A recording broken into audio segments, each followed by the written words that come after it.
Hey everybody, this is Rydo and we're back to Fallout 3. So I decided to look it up, and interesting little dust devil here. Point Lookout, in the real world, there is a Point Lookout State Park in Maryland, and that is what this is based off of. So, no, this is not just some kind of general fictional area that is supposed to be in New Jersey, like the boardwalk, although it definitely seems like they may have thought of making the boardwalk, Coney Island type boardwalk, which I don't know if Coney Island actually is in New Jersey. No, this isn't Louisiana, New Orleans, even though you do have a lot of southern redneck looking characters and Confederate flags. Maryland was where Civil War was fought, so Confederate flags aren't completely unrealistic for being in this area. It's just not a location that I would think of or recognize, really. Um, so it's just kind of like an odd choice. If anything, it highlights the fact that even making a game that was so built around the idea of somewhat recreating the Washington, D.C. area, there wasn't that many places that would be noticeable and recognizable by people who haven't just grown up all in that area. Like, I'm not sure people even from Maryland would immediately think, oh yeah, there's a state park called Point Lookout. Um, According to the trivia I saw online when looking it up, it would take a month of in-game time to walk from the capital district to Point Lookout, which does get back to the point of how this boat moved us obviously a lot faster in one day, what would have been a month's journey, and it explains why there has no been rebuilding of society, because there are no vehicles, or there is not enough vehicles at least, for people to move back and forth and communicate. There's no Pony Express because there's no horses. Without horses and communication, you can't really establish large reaching governments. What probably should be happening 200 years after the bombs dropped is that there should be, at the very least, general local lords and dictators. Also, Point Lookout, according to the Wikipedia, was never bombed, so all the radiation that's hitting it now is coming from the water, which is coming from Washington, D.C. So there is this thought that Project Purity, it could literally just, over time, completely, um, it can completely clean all of the ocean, all the water in the entire game, in the entire game world. Like there's just as good of a reason to believe that the Project Purity works forever and over a matter of time does fix. Right. So, 2 and then force. That way we get 3 bobby pins back. And we have a terminal here. I also really have to question, I guess pause now if you want to read this. What is the point, really, of um, setting a game in the Washington, D.C. area and having the facade of reverence for um, this is talking about some plague, and I wonder if this is what actually affected the citizens of this world, um, or of Point Lookout, to make them more mutated. I would have to think that there was just radiation in the wind when the bombs dropped, and it led to something mutating into a whole new species. And it really is establishing in the Fallout universe that while you probably will always see super mutants, and mole rats and rad roaches, that there's, with every game, a decent chance that they'll introduce a new 2 or 3 types of mutated creature of some sort, whether it's a mutated human or a mutated animal, which is fine. You could definitely like get rid of the bears, the magals, uh, in Fallout 3 and introduce something else, or have the bears mutate into something different. The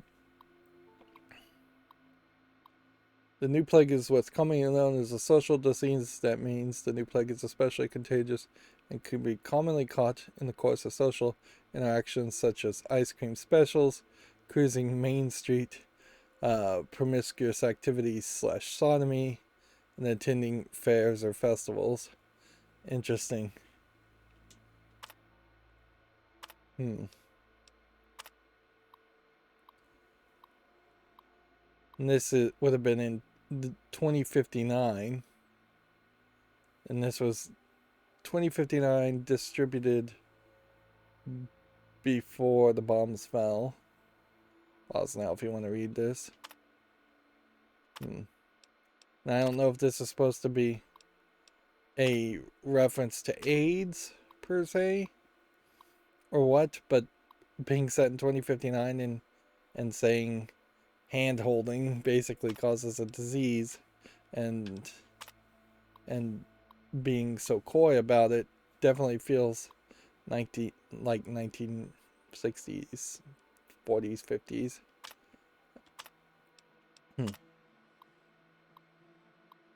Yeah, I keep looking for something that would shift the timeline back so that the clocks were just wrong and that the bombs actually fell in the 1940s.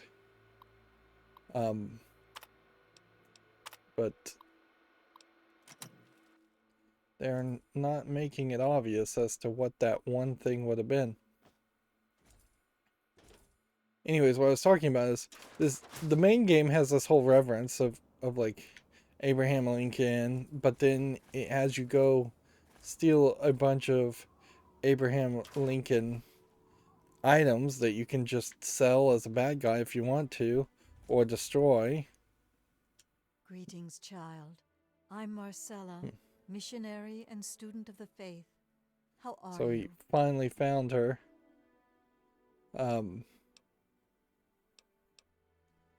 We finally found the daughter who we were mentioned to at the very beginning of the game, and it really was just a matter if I'd gone left instead of right, I would have immediately bumped into her. Although the game clearly for the main story wanted me to go right towards the giant mansion, and typically going right means you're going to a submission where going left would move the main story forward. The feeling is mutual, child. I'd enjoy sharing my belief in the faith if you'll listen. Let's see. I guess we do need to listen, and she does sound crazy, brainwashed. Would you like me to recite some scripture, or did you just want to know more about the faith? My mother has a favorite passage from the Bible, recognized 21:6. Alright, let's go with that one. Of course. I am Alpha and Omega, the beginning and the end. I will give unto him that is athirst of the fountain of the water of life freely. So lovely. Selflessness like that is a rare commodity these days. I can see why that particular passage inspired her. They should have just reinforced it and made us hear that line of dialogue instead of making it optional. You may notice in this game that there is basically never a time, except for maybe in the main story once or twice, where somebody has just gone on a monologue and you've just let them say 2 or 3 things. It's always they say one sentence, maybe 2 sentences, then you get a prompt. And if she's quoting the capital B Bible, um, then uh, you might very well assume that the tribals are some new variation on Christianity. Scripture, the world as told in the Bible. Would you like to hear a verse? Notice that they took special care to capitalize the B in the Bible, because if you don't use a capital B in the word Bible, then you're either referring to a generic Bible, like a programmer's Bible or a cook's Bible, or you're specifically going out of your way to treat the word Bible like any other non-proper noun. And arguably, the word Bible probably is a proper noun in most instances. I'm afraid I don't have a copy of the scripture with me, but I can share a few passages. Here's one of my favorites. I tell you the truth. Whoever hears my word and believes him who sent me has eternal life and will not be condemned. He has crossed over from death to life. What's funny here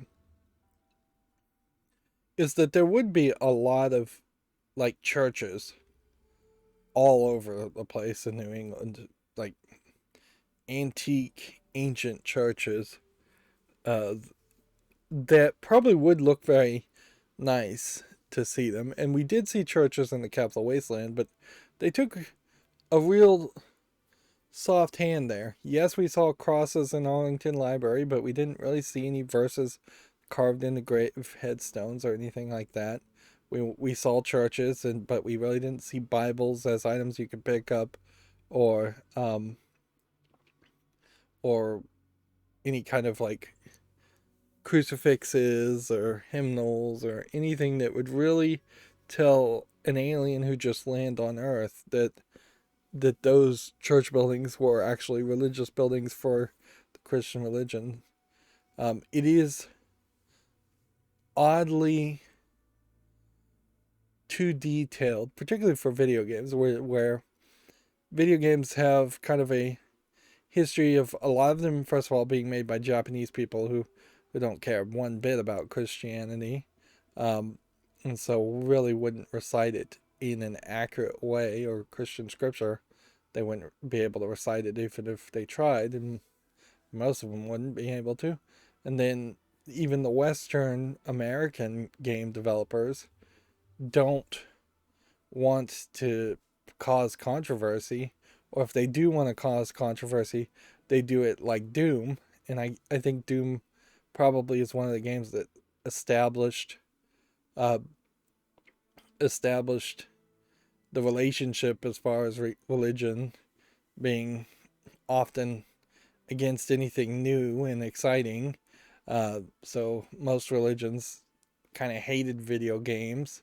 And even in 2022, there's still people stretching and bending over backwards to blame video games for all sorts of social ills ridiculously. But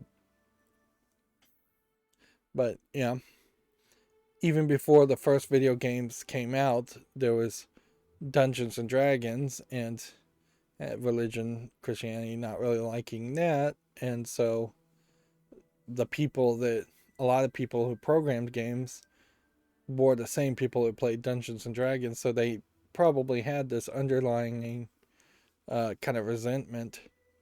And so, with a few exceptions of Christian game makers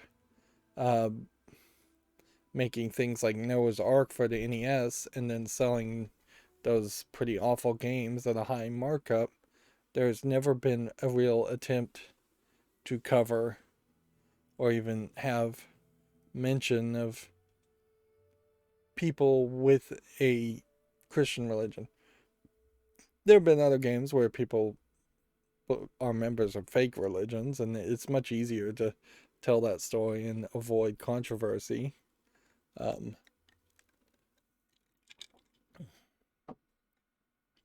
and so that's probably why you see this only mentioned in the DLC, and I wouldn't be surprised if this DLC was made by somebody else. I have told you this so that you might have peace in me. In the world you will have trouble, but take courage. I have conquered the world. What's funny here is these are clearly like hand-picked passages from the Bible, and you can easily do that. The Bible's big enough to match what's happening in the game. But you could also easily recite these lines, and people, a lot of kids, or just ignorant people, would have assumed that these lines were straight up made in the game by the writers of the game instead of being lifted. Same is true for like I am become death, for now I am the destroyer of worlds, or whatever that that famous saying is that is a quote that definitely should be in Fallout, because it was said by the person who just saw a nuclear bomb he had made go off, and yet it is not used. Instead, you have Revelations 21:6 as the main focus.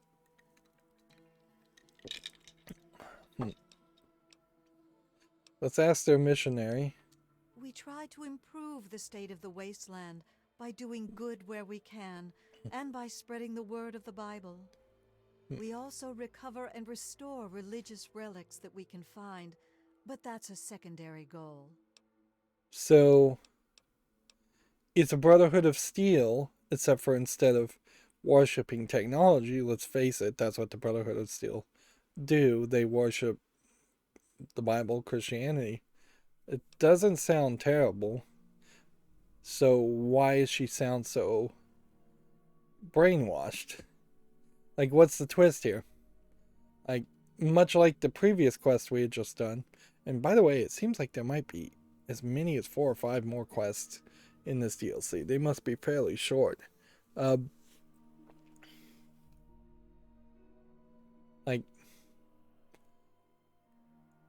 much like the twist where I blew up what would have been a very important historical piece of technology in a Chinese submarine for really no reward whatsoever. That is again an example of this game having the facade of reverence when not really sticking to it.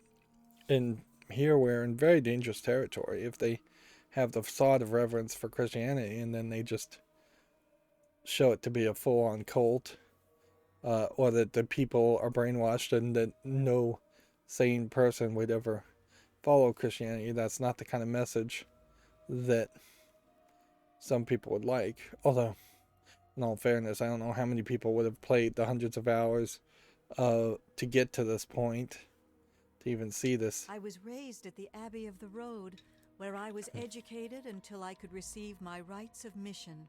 That's when I first left the Abbey. This is not true. This would be more helpful, though, if you had bright orange hair instead of just this light blonde hair. What else do you want to discuss?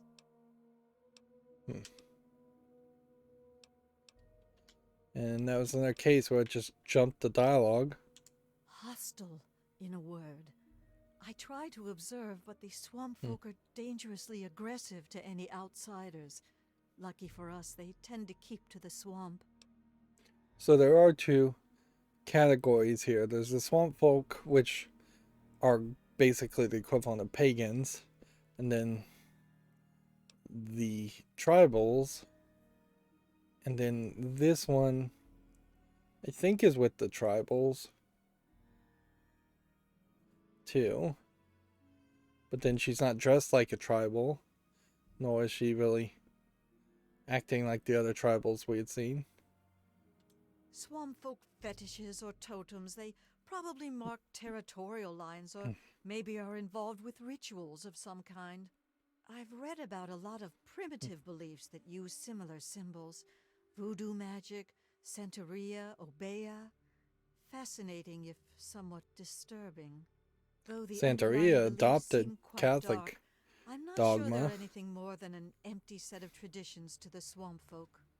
It's kind of ironic that you would dismiss other religions so easily. Sort of. The tents were collapsed when I found them. I was able to put them back together. This one smells the least like a wet Brahmin. I restored a terminal in one of the other tents.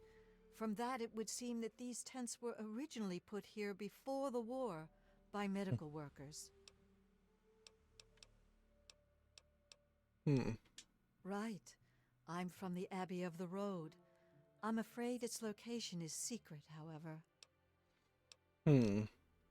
What else do you want to discuss? Go with great care.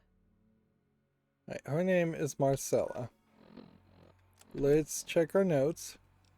Just make sure we're not confused here.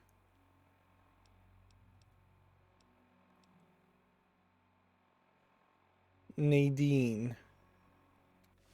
And see, unless I was supposed to sneak into Marcella's pocket this note for Nadine, we basically are going to have to just assume that she's so brainwashed she wouldn't even know.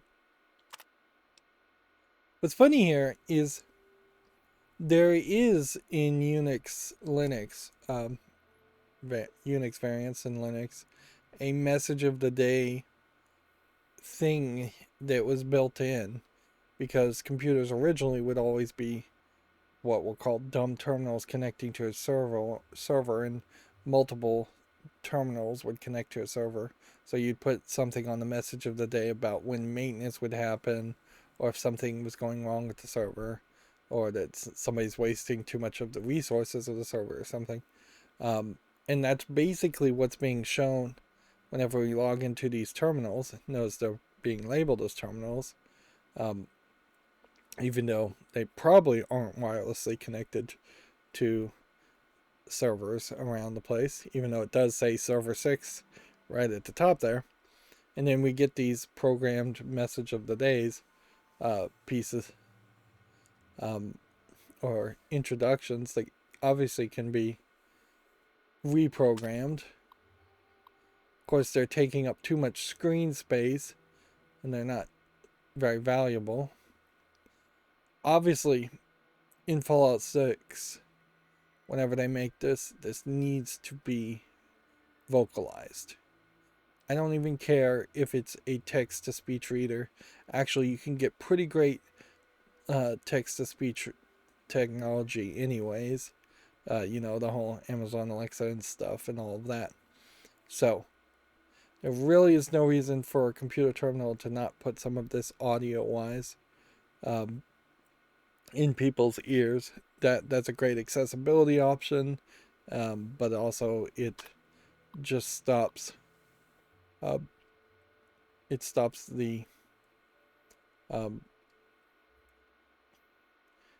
issue of there being walls of text and then people being immediately unwilling to read the walls of text. Skyrim definitely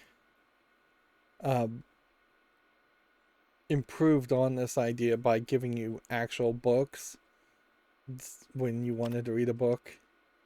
And I think they paid a lot better writers who actually write books instead of the terminals in Fallout 3. So she was at the Pitt. Interesting. She left the Commonwealth. This may just be a different character than the daughter. Yeah, I guess I'm just pretty much assuming because she's the first human female I've seen. that didn't try to kill me, that she's the person we're looking for. Okay. Lots of people out there, but too few trustworthy.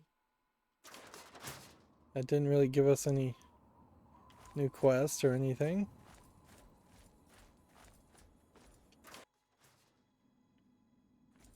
And in here, seems like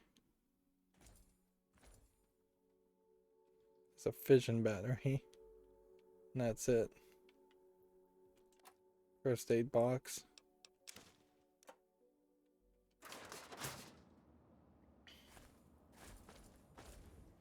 Yeah. If I hadn't blown up the submarine, potentially people could have investigated that. The Brotherhood of Steel could have investigated that. And even a single submarine could lead to people going to the other side of the planet. It would be ironic if it turned out that there was help waiting to save everybody in the bombed out. Let's just go over to this Delta Dove.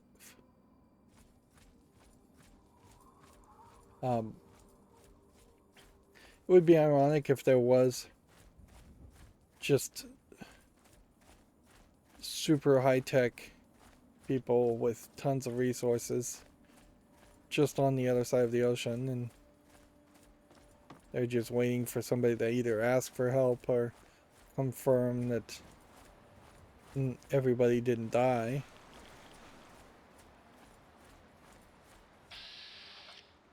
Yeah.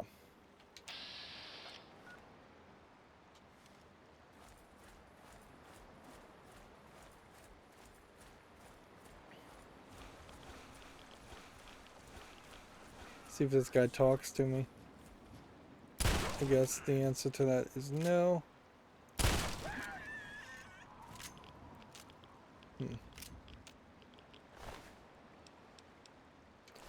I think this DLC does show how I kind of wanted the whole wasteland to be.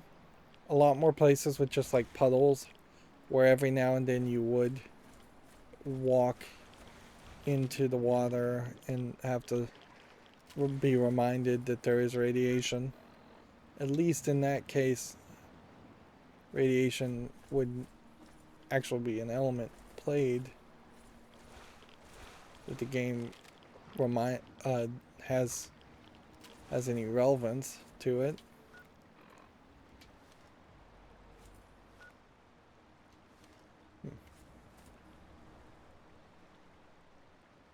Loose pile of dirt. Must have a shovel to dig here. Do I seriously not have a shovel?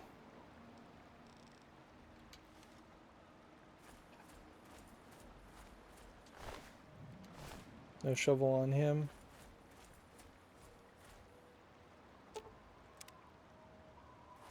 Okay.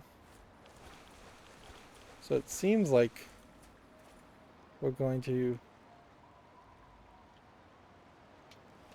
have to dig to find this Dove Delta.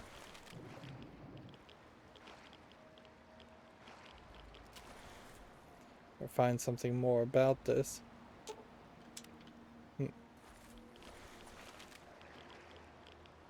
Oh well. Swimming could have also been something of real interest.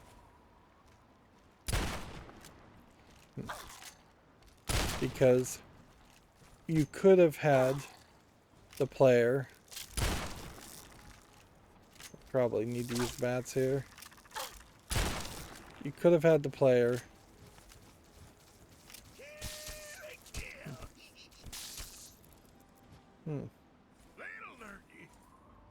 Interesting. This tracker doesn't seem to... He's not trying to kill me. Interesting. And they brought back the bloat flies.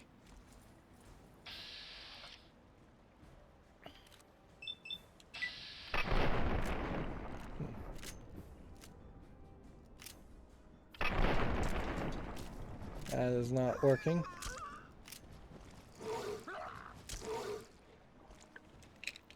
Just let these two fight it out and I'll just stand here.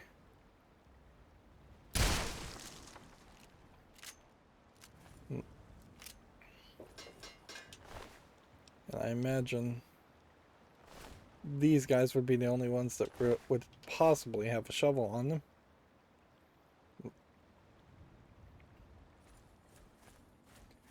Digging with a shovel is not a terrible concept.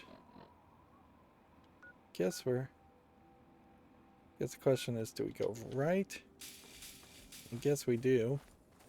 I'll have to zigzag a little bit.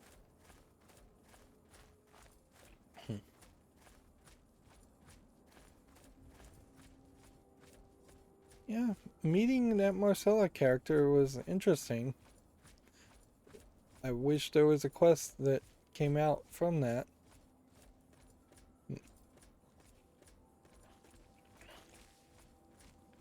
Since there isn't a quest that came out from that, it may not really go anywhere. It may very well be that she is possibly the hint of a new faction.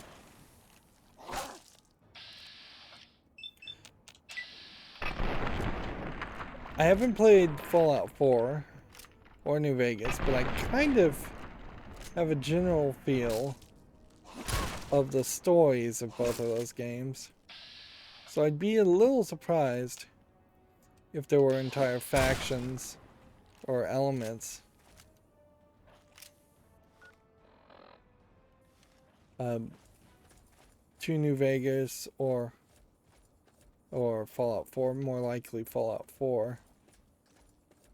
This is the Ophi clan plot. Alright, we'll take this shovel. And we've got Salisbury steak and a toy and a toy.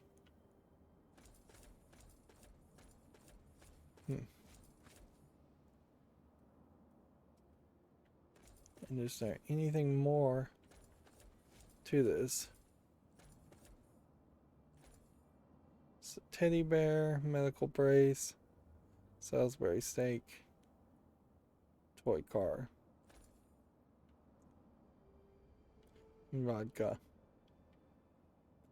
Yeah, again, no text here because this game is so old. Just worn away text here. It would logically make sense that there would actually be no text there. Let's just fast travel back this way now. They have a whole custom animation of digging. And in digging that hole, what did I just do?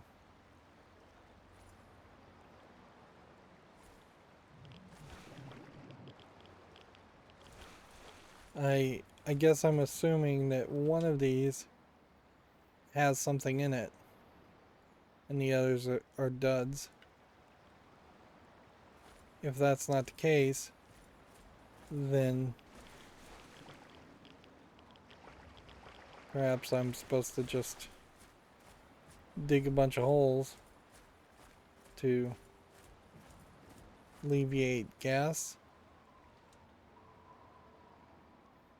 The fact that it jumps to a third-person perspective does really scream that this is an experiment in how other actions could have been added / programmed into this game.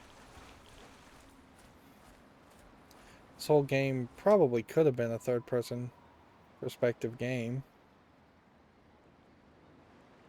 I don't know if there's a real guaranteed value in it being first person, other than it just doesn't render the outfit of your character on screen at all times. But more than likely it keeps all of that into RAM and video memory anyways. So it's probably not saving you much by being first person.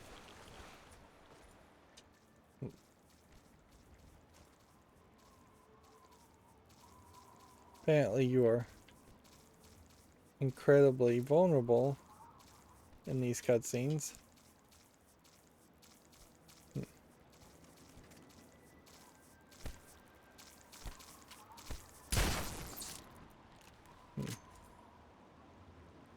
Because bloatfly just managed to knock me over.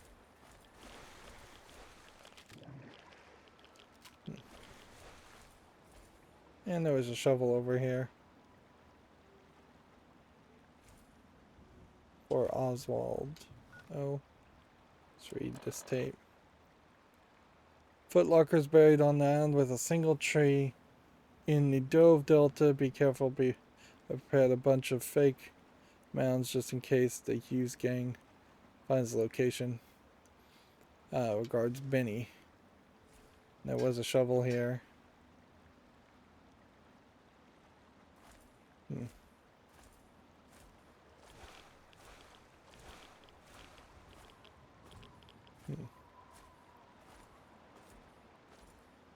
Where there was a single tree.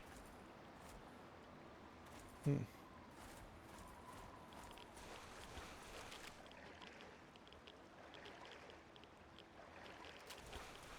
it just lets you get to the road. Lets you get to the dirt and then stops you.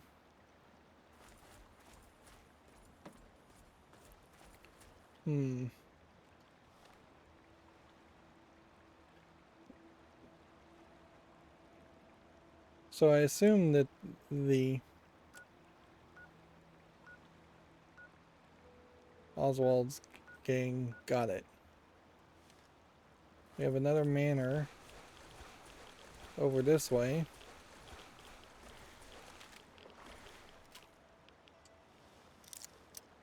Just go ahead and force that since we had a 100% chance of success. Just a ton of stuff. But I definitely can't complain that you're getting a lot of items. I guess a lot of the radiation is also coming from these barrels. So the barrels I would have to just assume had water on them. It marks the landing of Captain John Smith's chalupa upon discovery of Point Lookout in 1612. So you have a little obelisk here.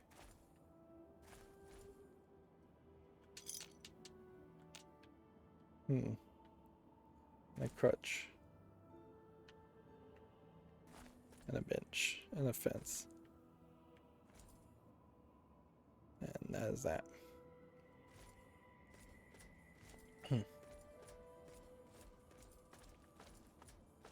So I wonder if this mansion is kind of the Hatfields and McCoys type thought, where one group is an enemy of another group.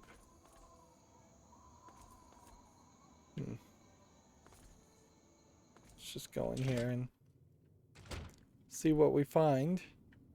Wouldn't be surprised if it's empty or if it's full of just crazy people that are gonna immediately shoot at me.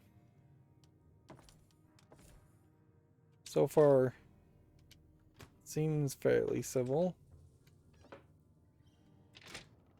I wasn't expecting that to just be a door to the outside, but I guess that makes it easier to get in and out. What's funny is this is grimy. I'm not sure we've ever had a grimy businessware. I'm gonna become over encumbered and probably drop that before I make it back. Keep your distance. What are you doing in my house? Interesting. So it is just an old man. Let's go with charisma. You're in Black Hall Manor. This isn't a tourist attraction. I appreciate your good taste. Come, let's talk.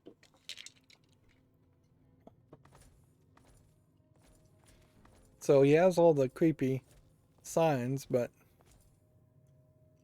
he's not attacking me, and he doesn't seem to be that crazy. Sit in a wheelchair. Interesting. Try not to get that filth on you while you're out there. Good, good. People should be able to sit and have a conversation, especially in times like these. Civil discourse, the greatest of our lost arts. Wouldn't you agree? Couldn't agree more. I'm glad you think so.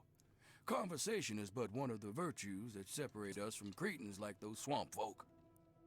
Swamp folk who, I should mention, absconded with a book, a precious family heirloom.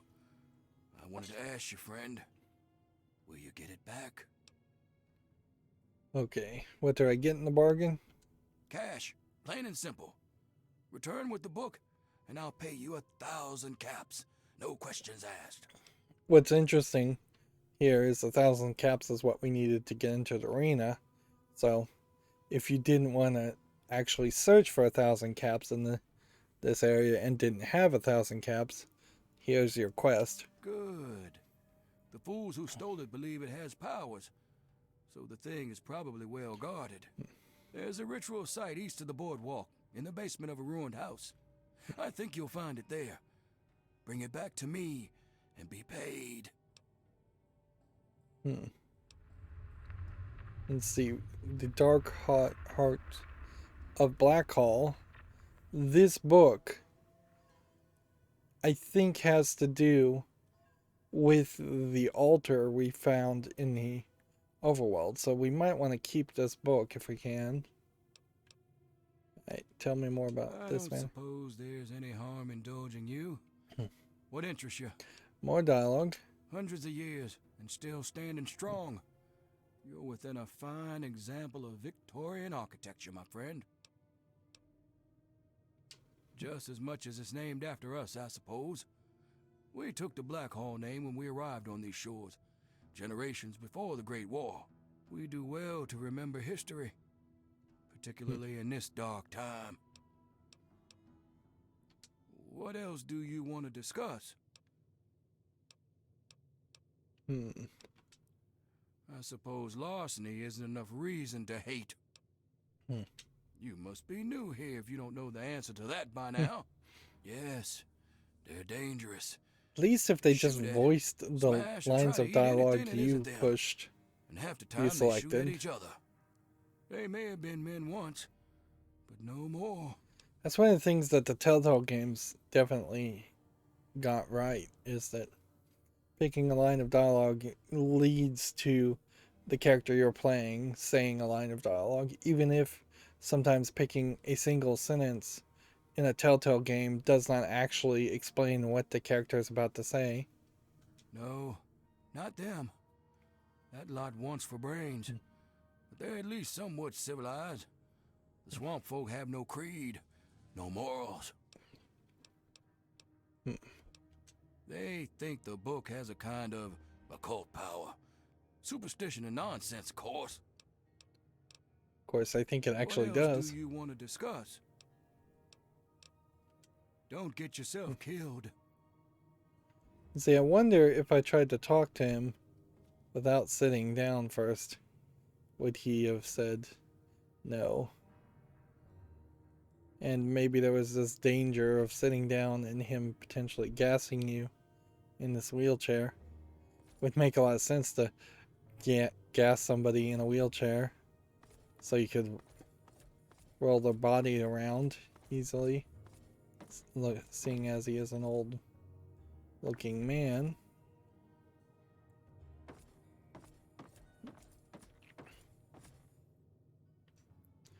This does bring about an interesting question, though. This mansion has a lot of copy and pasted elements of the other manor houses. One would almost certainly think that this national park at some point was owned by a slave owner, possibly one of the founding fathers, or the likes of the founding fathers who gave up their slave-run farmlands to be a national park.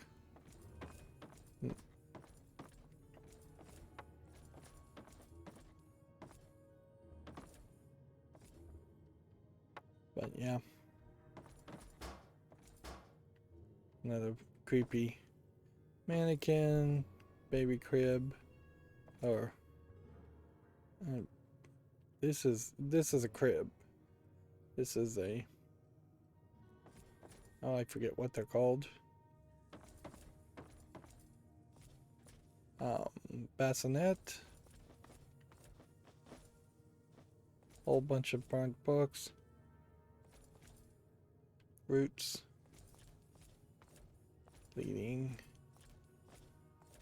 to more burned books. The book burning, as far as books being burnt and then left in the same place, doesn't quite make enough sense. It would make a lot more sense if burnt books were always piled up in fires, and I guess a lot of them were small ruined books, small destroyed books, so they could be ruined or destroyed by some other factor, such as moisture or worms eating it, things like that. But the burned ones should be in a pile to indicate that people were burning them for warmth. I assume that's why most of the books would be burned, is for warmth. And people just lost any interest in what was actually written in them.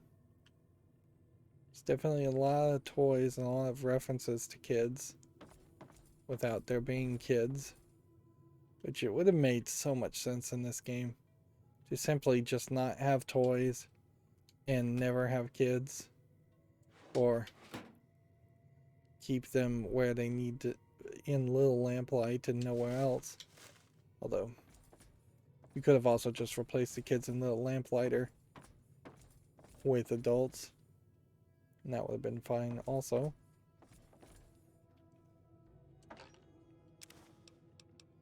They're actively giving you bobby pins, so they clearly want you to try.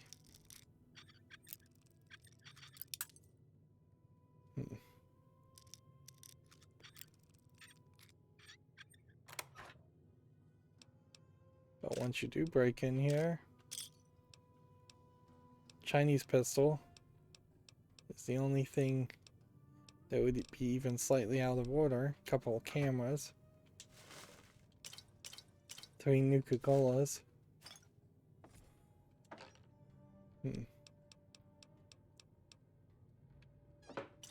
Well, if I needed any...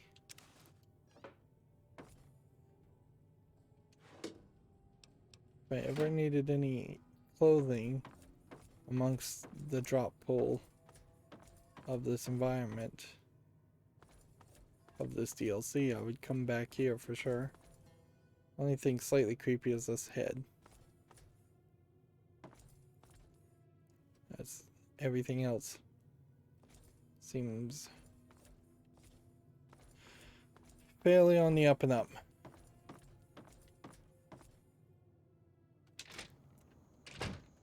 Wait a moment. I need to know. Has Obadiah sent you in search of a book?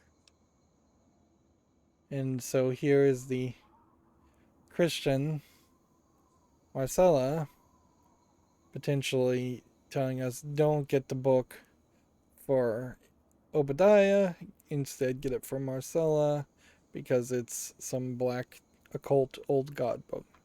I thought as much. Listen to me very carefully, child. You mustn't bring it to him. That book is known as the Krivbekne, and it's a thing of evil purpose. Krivbeknet. And it totally makes sense that you would have one of these old gods type story, Cthulhu type stories happen in the New England area. I assume she would have told us not to get the book, even if we hadn't met her before this point. Yes, the Krivbekne. The Blackhall family has a long, evil history with the book. It was lost to them long ago, but it's found a way back to Point Lookout, and Obadiah seeks to reclaim it. Let's see. Obadiah's paying. How about you? I can't promise you money, but I have some medical supplies I can share. Please, it would be a good thing you do. So, basically, I'm going to choose this one without clicking this, because this feels like this is saying no, even though it really is just a question. Pretty much in this game and a lot of generic RPG games, if they just offer you a lot of gold for something, it's probably not the right choice. I ask no more. You can find me at my tent on the beach, south of Blackhall. God bless your path, child. See, knows that they had to tell you.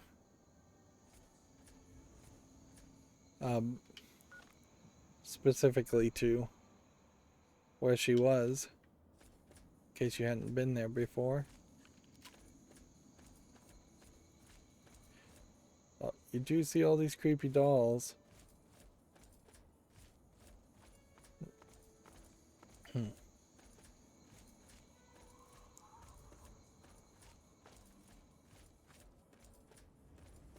Let's make a assumption here for this world that the Christian religion has no real power in it. It's not real. That there effectively is no God in this world.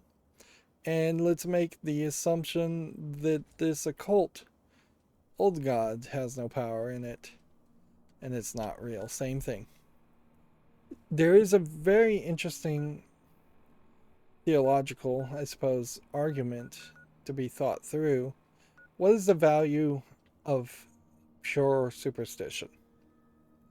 What is the value of well-meaning, what most people would individually define as morally good superstitions? The Christian religion in that case, I think, would be that. Or evil, ill-meaning, what most people would individually morally describe as evil superstitions, which would be the old god occult stuff. It colors people's minds and how they think, how they perceive the world, how they interact with the world, day to day and every second. That's kind of a direct foundation of most religions, is that you're supposed to always be in prayer, or always be thinking and following the rules. So if a person is doing occult things and they think of themselves as evil, they're probably more likely to be willing to do evil things. If someone thinks of themselves as good, they are probably more likely to do good things.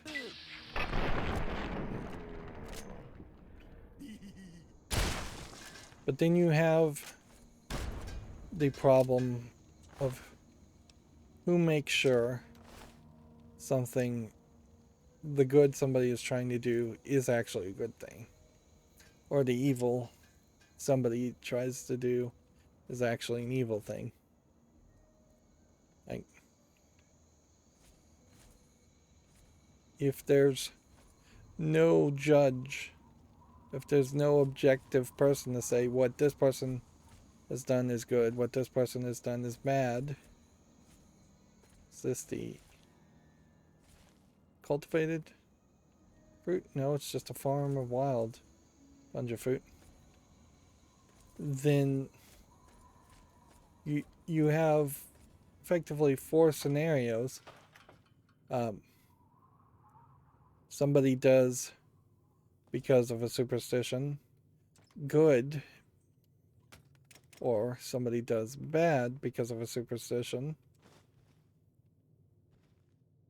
or somebody tries to do good or bad and does the opposite because of a superstition. Or the 4th scenario, superstitions are not followed or believed in the first place. And I have to say, if you have to, in my own personal opinion, and this is where each person is going to have to make their own decision, if it is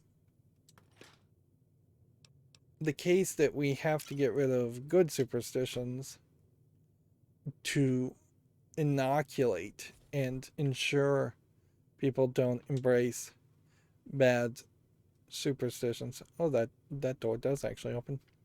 Interesting. Then we probably should just get rid of all superstitions. And in a general statement, if I was to have just said we should probably get rid of all superstitions, most people probably would have agreed, not realizing that in that I am including things like Christianity. Oh, he has a mini nuke, almost missed.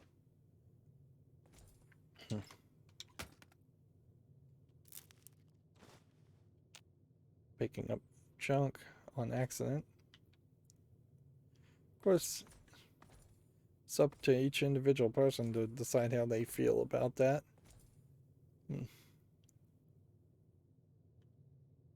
But the Bible and Christianity, we'll take a police hat, it clearly defines and establishes evil and a devil and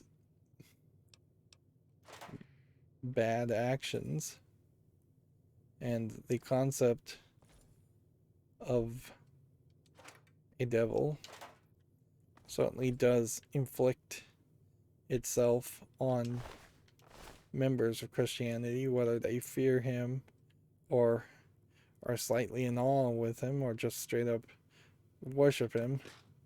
That all comes from the Bible, from Christian dogma.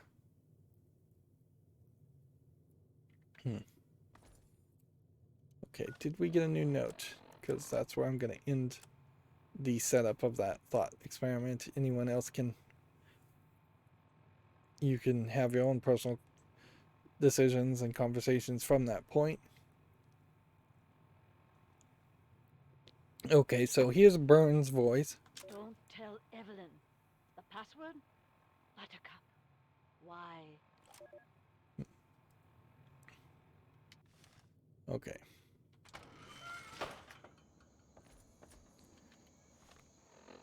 Now, this leaves us at the sacred bog entrance. Which oddly, this is a sacred bog entrance. I have to wonder if that means that we are going to go slightly over the edge. It's not telling what this punja food was supposed to be.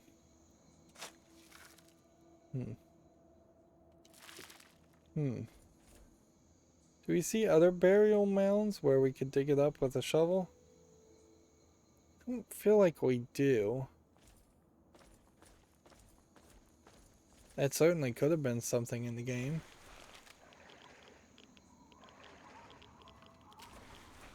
This again definitely feels like we are entering a place that could have just been Oasis.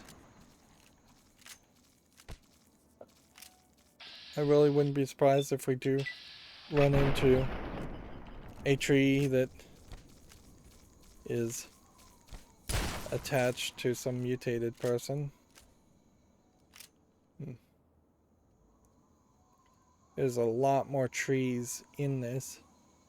I think this is worth pointing out also that this, I'm fairly certain, was the last DLC that they released, and boy, does this feel much more realistic than the regular Capital Wasteland, where there was barely any trees at all except for in the oasis, and even when we were surrounded by trees in the oasis, they were fairly awful depictions. Yep. Just looking at these trees, they do feel like they're twisted in such a way that it doesn't feel like they're just being copied and pasted all over. Okay. The bog entrance takes us here. Local map wants us to walk further in this direction. The condition of our shotgun is pretty bad, so could switch over to the Chinese assault rifle. Could start trying to pick up double-barreled shotguns.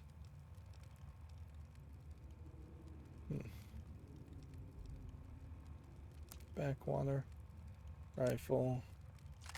We'll try this.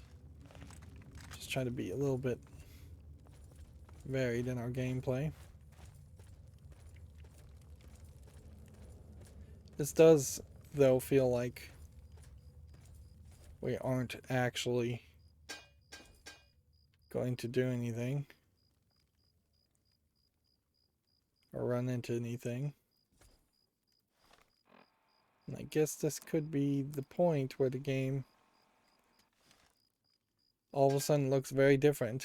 That's very quiet and peaceful crickets. Where are we now? Well, we are in a whole little separate area.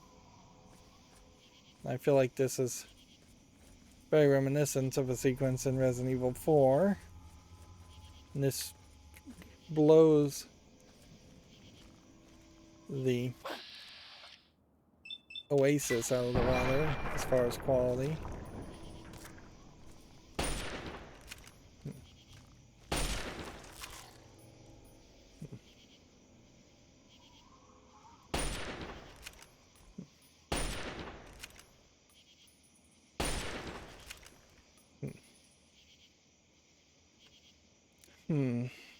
This is one of those slow reloaders.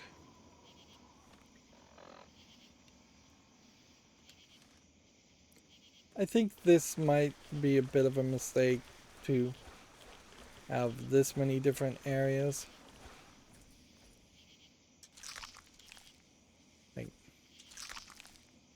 Because the danger you would run into certainly is that the game would just get confused. Like it would just be really, really hard to know where you are, having to enter and exit from a few different places. Seems like a bit of a hassle.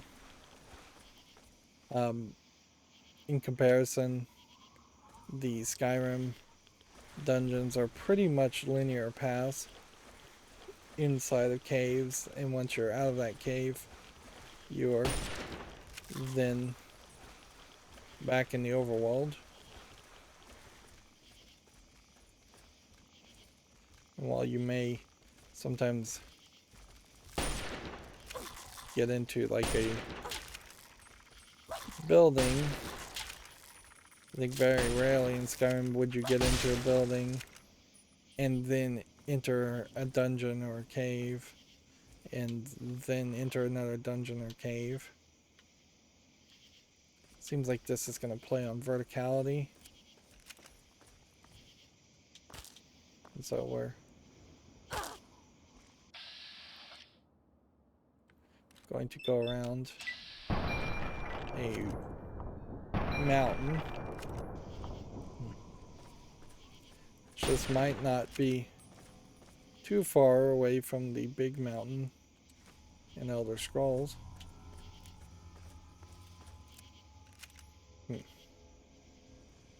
Yeah, I suppose at a certain level, had they been able to release Skyrim and Fallout 3 at about the same time, maybe 2 years apart or 1 year apart even, if Fallout 3 came out and then Skyrim came out 2 years after that, then the DLC, the first bit of DLC for Fallout 3 came out,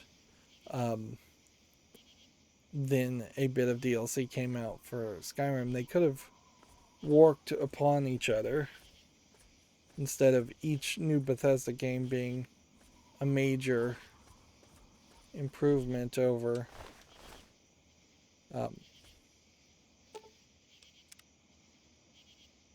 like over the previous Bethesda game. Didn't know that would work.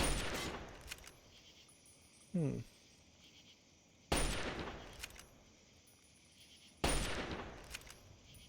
that bleed? I don't think so. I think it's just shooting off particles.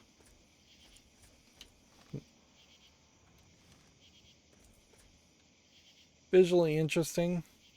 This game is still fairly difficult to bring your eyes upward, though.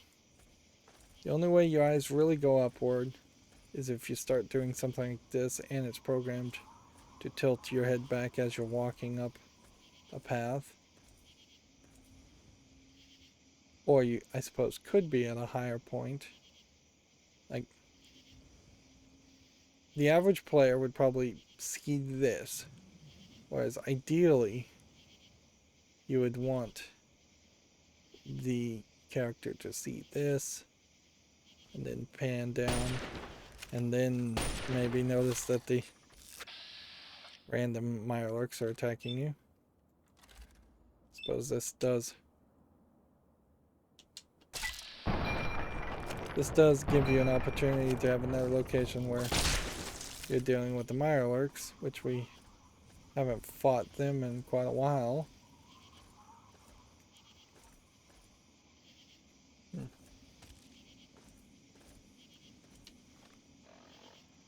Yep.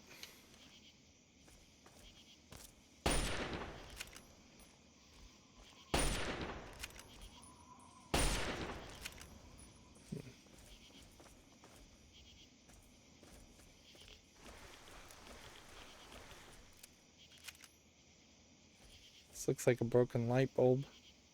Interesting.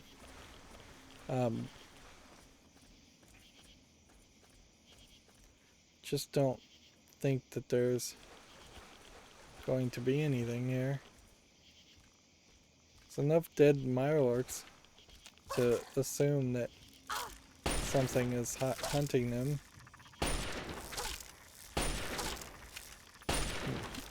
Since we are seeing them getting caught in traps. Notice that this mirelurk is green, where this one's much more brown. That might mean something. It might not. Then generic food, I guess, if you just absolutely needed it.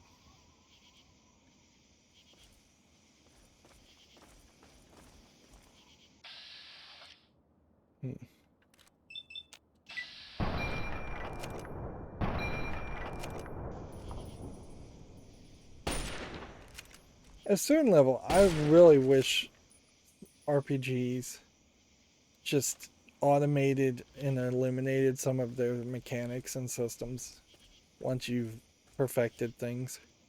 Since I've gotten my skill at 100 for shooting a gun, every shot at 100 skill should just be a massive amount of damage. Probably a one-shot kill. No need for VATS. Just there's a 0% chance that you'll miss. Because it would be nice if I could just do that and anything would die.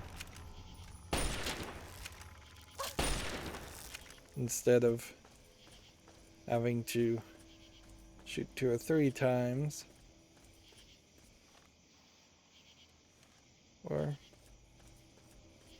going around the bend.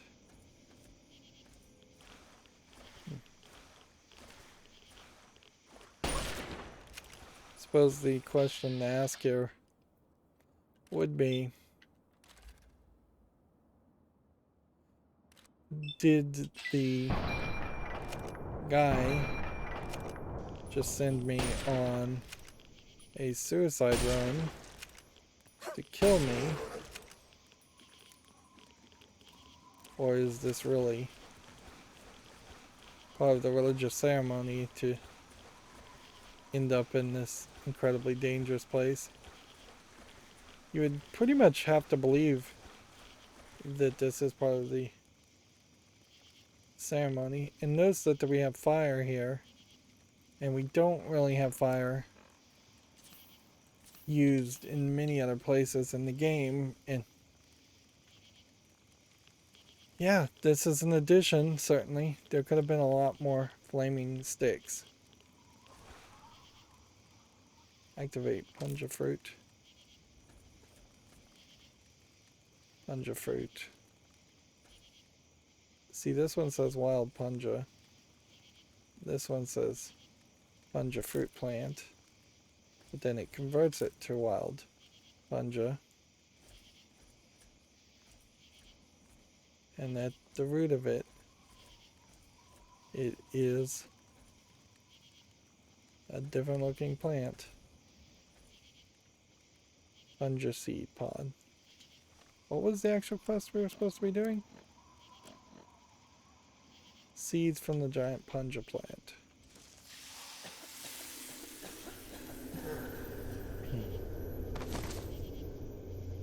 And again, we go the third person perspective.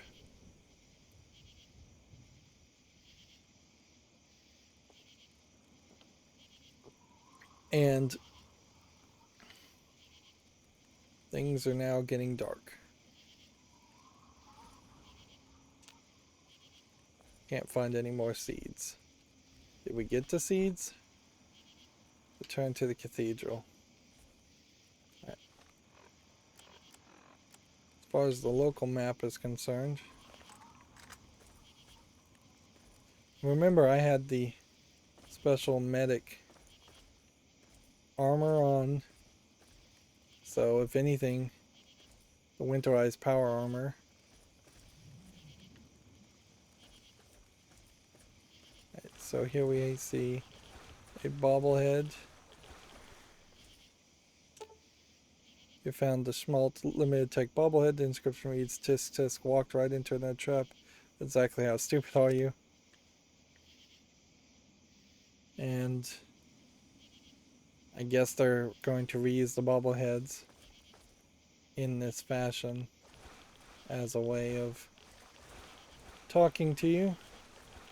And I guess for the small chance that there might have been somebody out there that didn't know that the bobbleheads existed. See, the inscription says this is one situation you're not going to be able to fight your way out. Of course, we have to actually read these now to enjoy this hallucination. Notice it's now getting purple, and those just kind of popped in there. Keep it up, you're almost there. Wherever there may be, probably nowhere.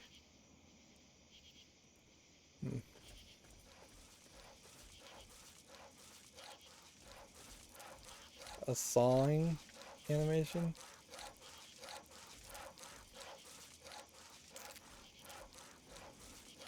I don't get that at all. We don't see sawing animations.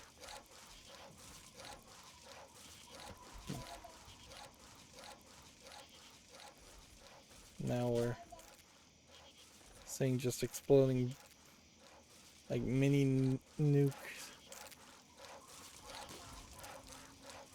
babies.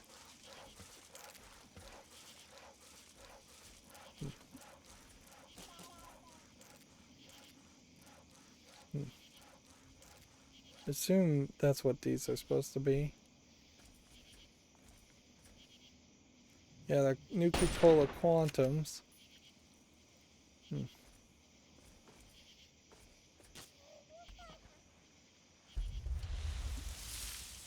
So we're seeing Nuka-Cola Quantums instead.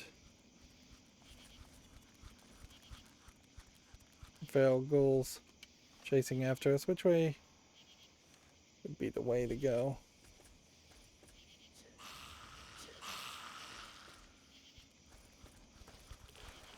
I feel like there's a possibility that either I'm not going to see all the bobbleheads, or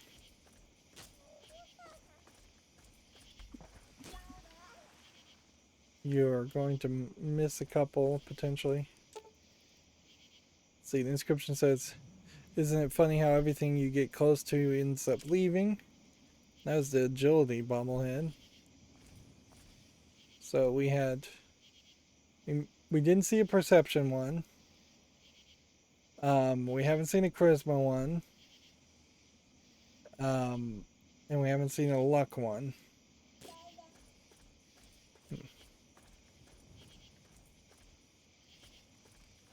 See, these dolls are just kind of glowing now.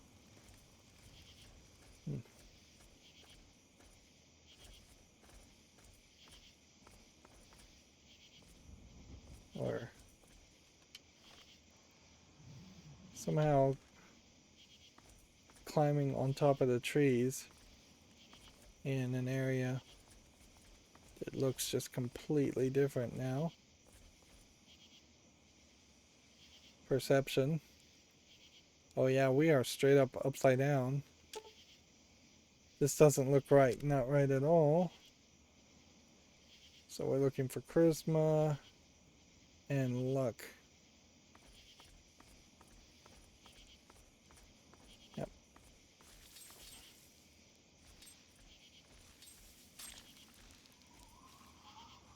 That's sewing. Yeah. Which sewing and sawing. This is like the weirdest visuals we've seen in the game ever.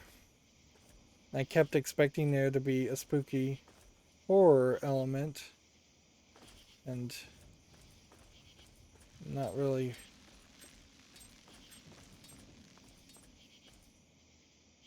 Doesn't really seem like we got any of that until this point. And frankly, it just kind of feels like a little too late.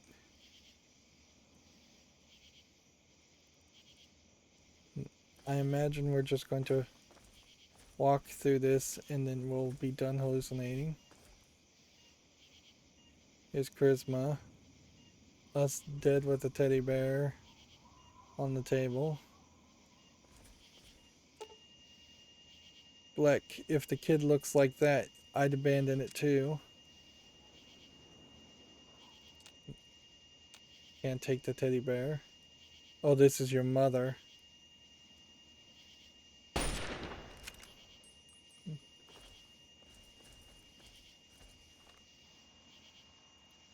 Part of the problem, though, with that being a characterization of anything, of your character, is that this is... We have Amada. Whether we have Elder Lions. It's 200 hours too late to try to give the Lone Wanderer any characters. Moira Brown. In here you have a Megaton Nuke. And this should be Luck. Luck of the Irish and the 4-leaf clover might be inappropriate these days.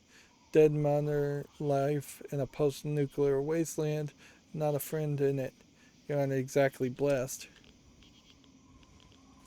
And then, Congratulations, my dear. You're going to pull through, and everything will be right as rain. Mr. Break. No, don't try and get up yet. You'll only hurt yourself.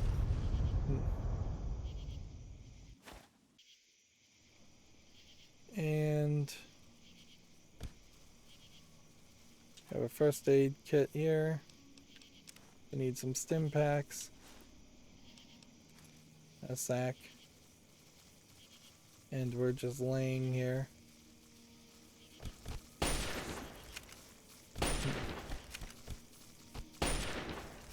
Let's go ahead and see how many bloat flies we can shoot.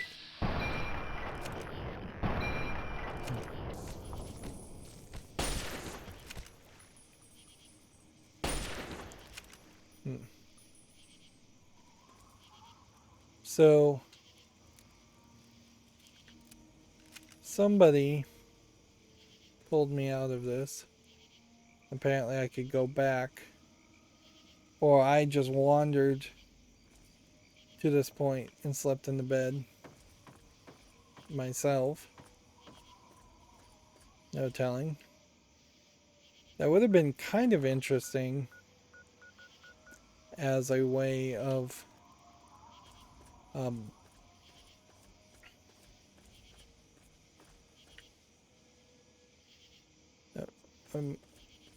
a way of getting the bobbleheads if you missed a bobblehead or just wanted an easy way to get the bobbleheads in the main game, but I think at best the DLC could only really give you a marker of a bobblehead location, that it shouldn't actively let you replace finding the bobbleheads in their original locations. I'm thinking we'll just fast travel. The odds of us running into anything interesting or having somebody talk to us seems to be pretty low. Right. So let's just fast travel to the ritual site, even though that's not the quest we're on.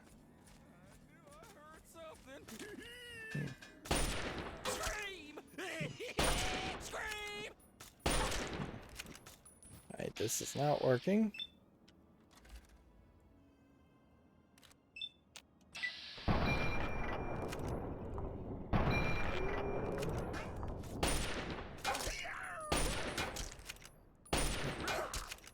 Yeah, and even though my luck is at 100 and I'm getting a lot of critical strikes, still don't get enough.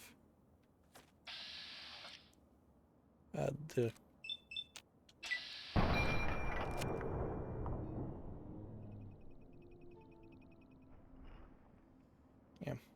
If anything, that might be the one argument towards following the build that I started this game with, is by having the luck so high. Okay. So last time we were in here, there was just a boarded up wall over this part. And I think there could have been plenty of places in the main game where that was also the case. Although I kind of would prefer just doors with key requirements. This seems to be a buried location. This does put you in a weird position, because if I start hallucinating here, is it because I was drugged, or is it because you would just always hallucinate here? Maybe you can't reach this area until you've been drugged. That is also a thought. We're gonna have to, I think, rely on the world map somewhat, because there's a maze-like environment here.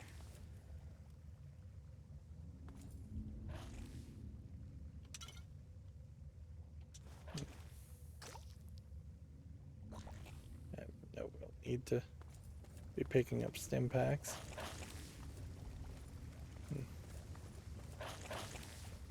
It's not like this gas hurts you as long as you're not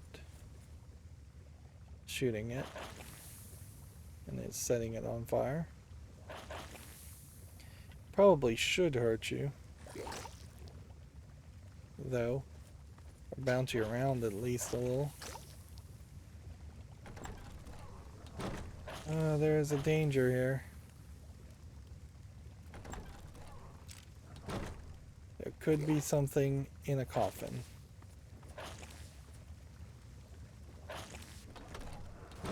So are these coffins reskinned filing cabinets? Or do we have some potential storyline related item? I'm guessing, no, I'm gonna find the book probably on a pedestal or an altar. Yeah, I thought this was a pit. It's so dark. I might just fall down, or that might be oil. Oddly though, does seem like it might be oil.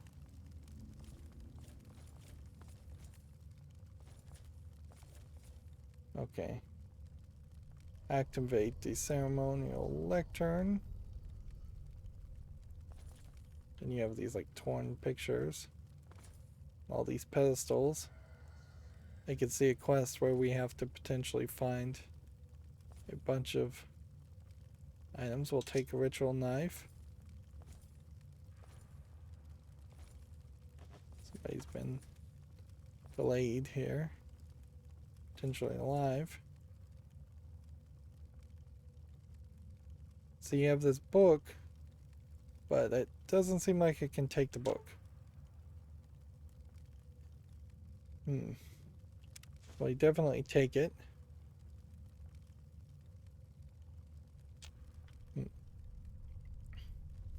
And it seems to me like the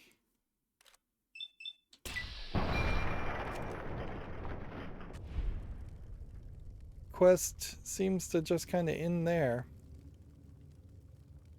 I thought this lectern would maybe open a secret passage or some kind of character. I'm not sure I've seen this guy before, or that model before.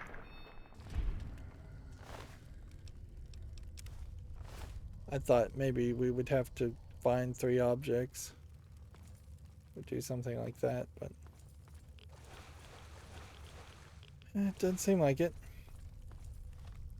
Seems like we're just going to walk back out. Creepy sound effects. This once again just reminds us that every time they try to do something creepy, they're so half-hearted about it. Because they just don't want to scare away the regular players. You mess up now. Gonna get you.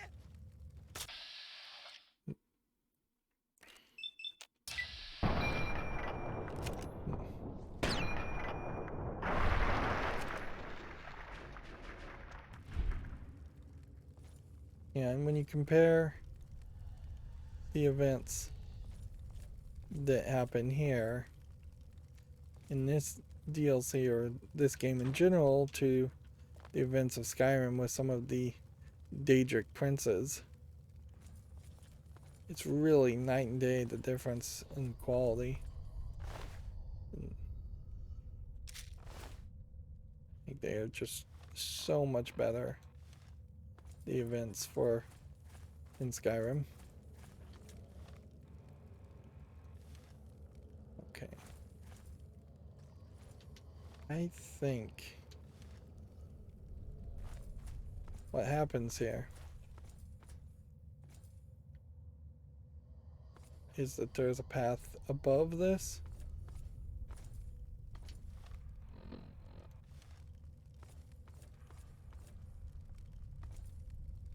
That's my guess. Unless I'm just intentionally supposed to get lost. Which that might be the case also. We're going the right way? Yeah. Yeah, there was just a path on top of another path, which made the map confused to say the least.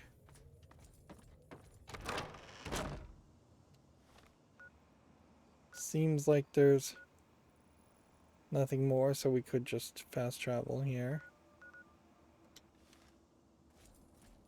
Let's just walk around and look around, make sure nobody is running up to talk to me. Seems like that's the case. Alright, we took the drugs, we got high. Let me in. Welcome to our tribe. So now the person walks up to us Truly, and talks the to Mother us. Punga has bestowed her wisdom upon you. He has this Your green mind skin, expanded. which feels like it is a redoing of the super mutant skin and the Pitt disease skin. For a time, we feared your mind had journeyed too far from your body, and you had departed our world. But you returned to us again, at long last. I guess he has all these Yea, though your tattoos body on will his bear the face. scars of the ritual. Your soul shall be forever strengthened by the experience. Maybe they're scars. You are now welcome in our cathedral. Enter, enlightened sister. You now have Punga Power perk has been added. You now receive better effects from eating Punja fruit.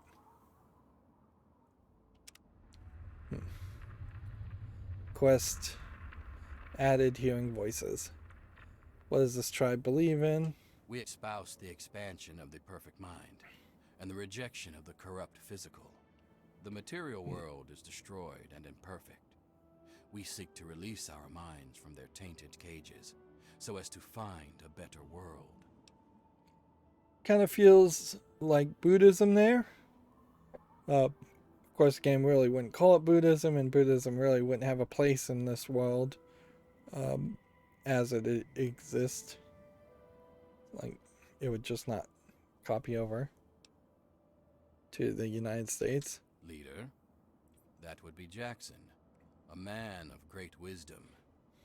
He has withdrawn to his cavern of communion, the better to contemplate the unknowable.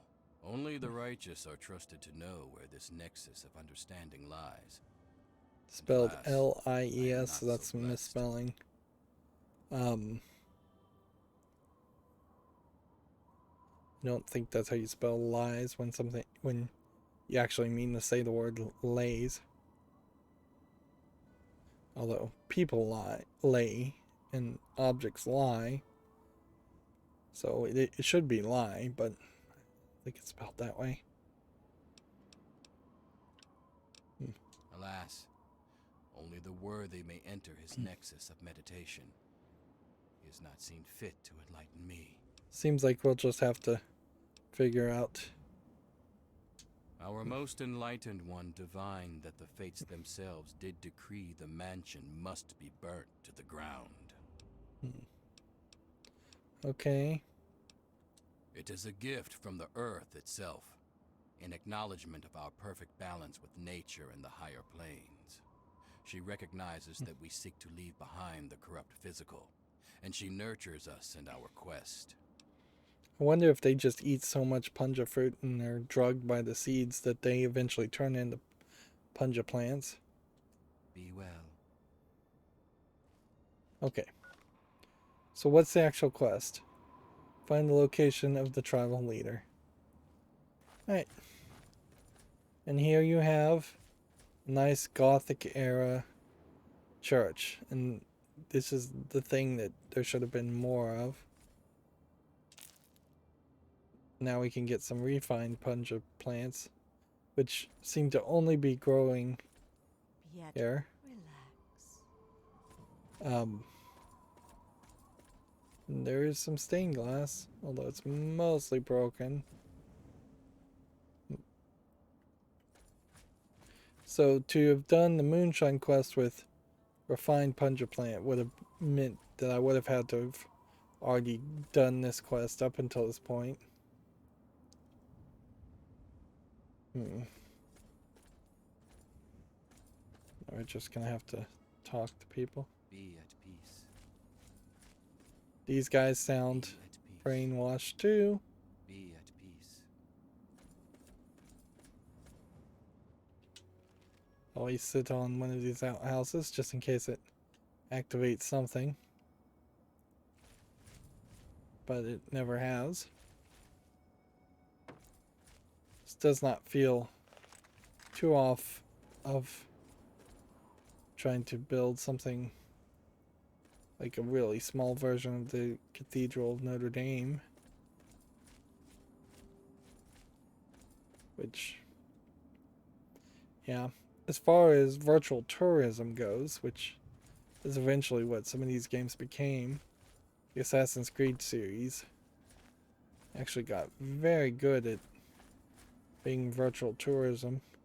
And arguably, at some point after the reboot of Assassin's Creed Origins, I feel like the game may very well have gotten kind of bad at being a video game.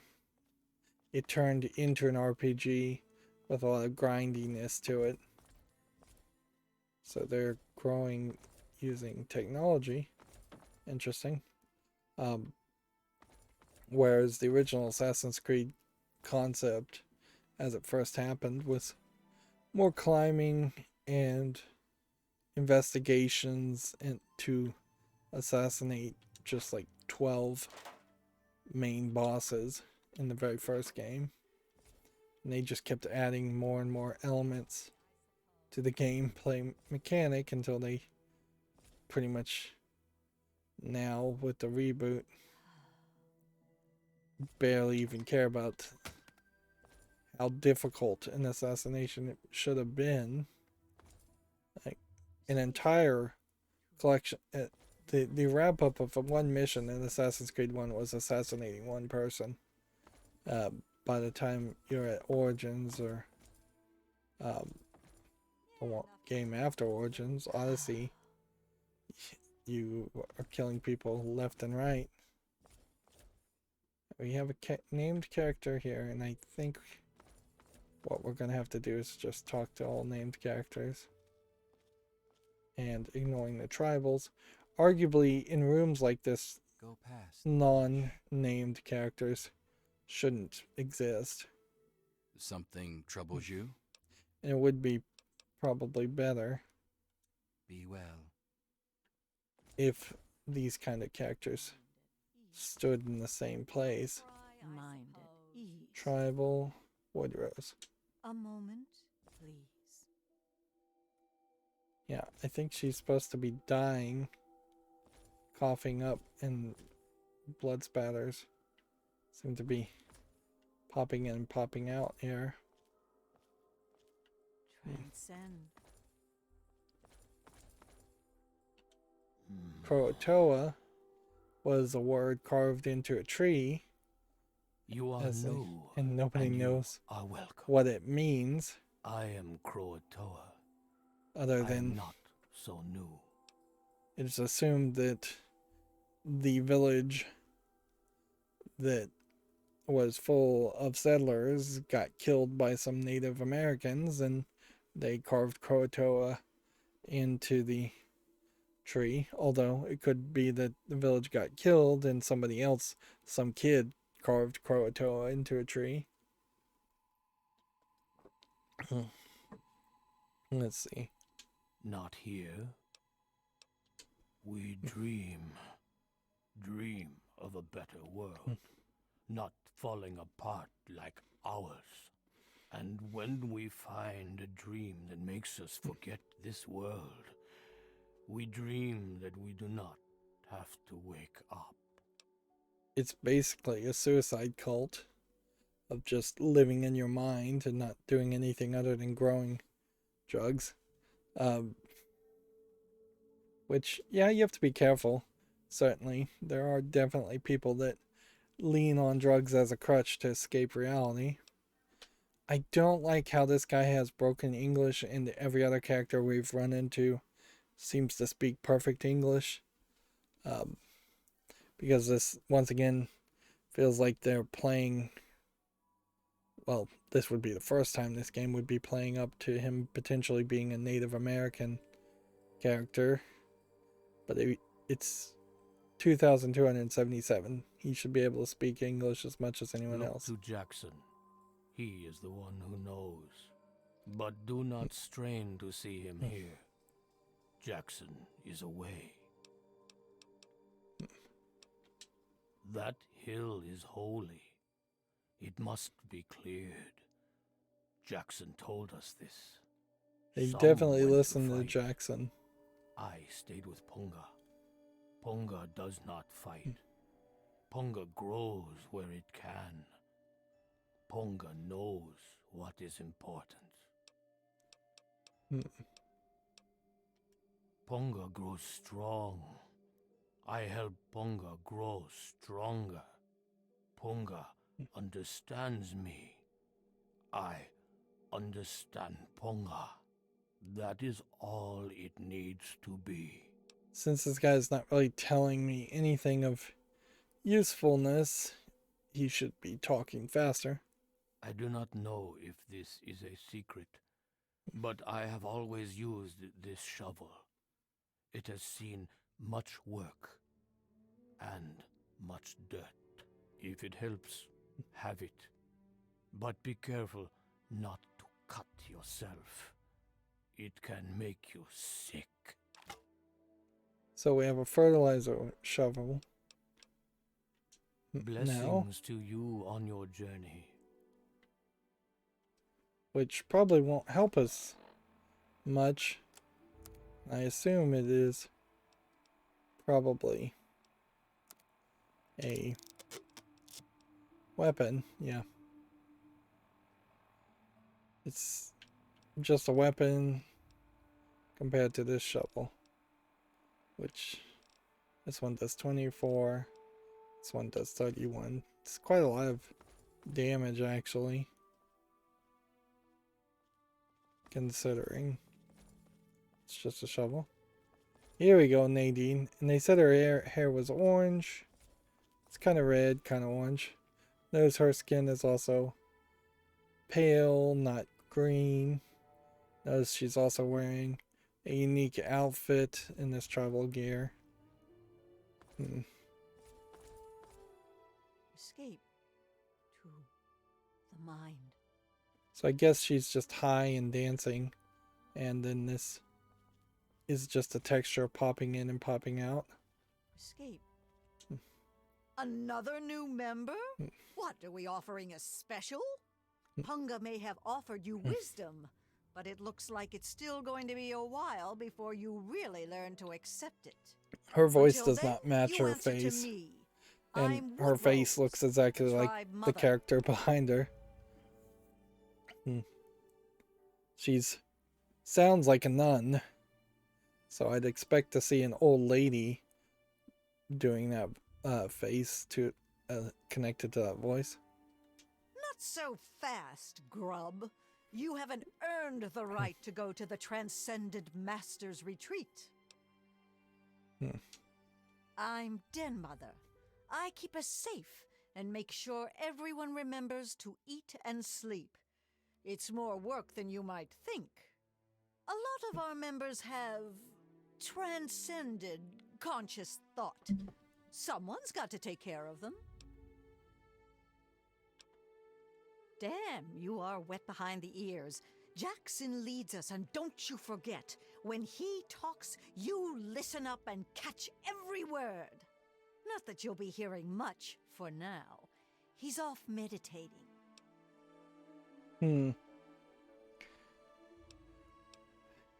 Them once again doing kind of a cult or a cult of personality in this game does need to be kind of balanced around the slaver in Paradise Falls and putting on that neck pillow again. And the guy that was basically running a brothel or paying women to sleep with him in the capital wasteland, and the Republic of Dave, which was another cult of personality. So this is like the fourth, maybe fifth or sixth time we've had something that felt like a cult happen.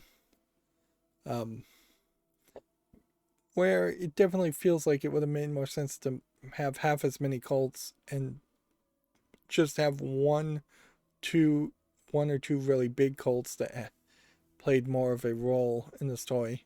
It would have made more sense if the raiders all followed a cult leader, or the Enclave followed a cult-like personality. Jackson said he saw its destruction in a vision.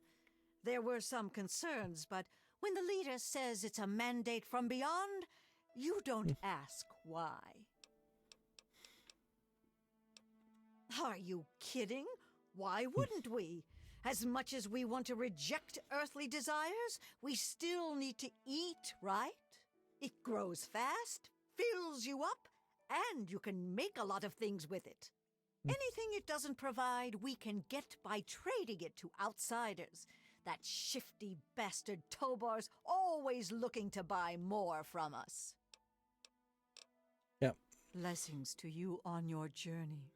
And then that is a very generic ending to that conversation that does not really match her. And she's now Escape. dancing, doing the same Mind. dance. Be at peace.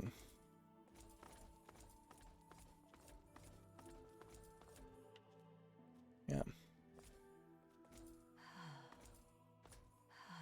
There's like one bed. Nothing there. To the mind. Rataways, stim packs, small scorched book. Stealth Be boys. at peace. They seem to really love to give you Be at peace. stealth boys in this DLC. But I don't know what you could really do with them. Be at peace. Anyways. Alright, so where's the orange hair girl? Over here. She's probably the one that we needed to talk to and that will help us. Looks like another newbie in the tribe. And still able to string It's together basically whole sentences. Moira's face Ain't you the model, lucky one? but a different voice actor. You still remember your name? Math? How's your memory? When I came back, there were bits in my memory where all I could recall was a white light and a jumble of voices. Crazy, huh? But you're not drooling, so you're doing okay. The rest weren't so lucky when they got their heads cut open. Heads cut open. What are you talking about? Interesting. I wonder, like, Nadine feels like an interesting character, so why did we not run into her earlier in the main game? And I wonder how much we're going to actually interact with her. Her head's getting cut open. Did some surgery actually happen? You sure you're feeling okay in there?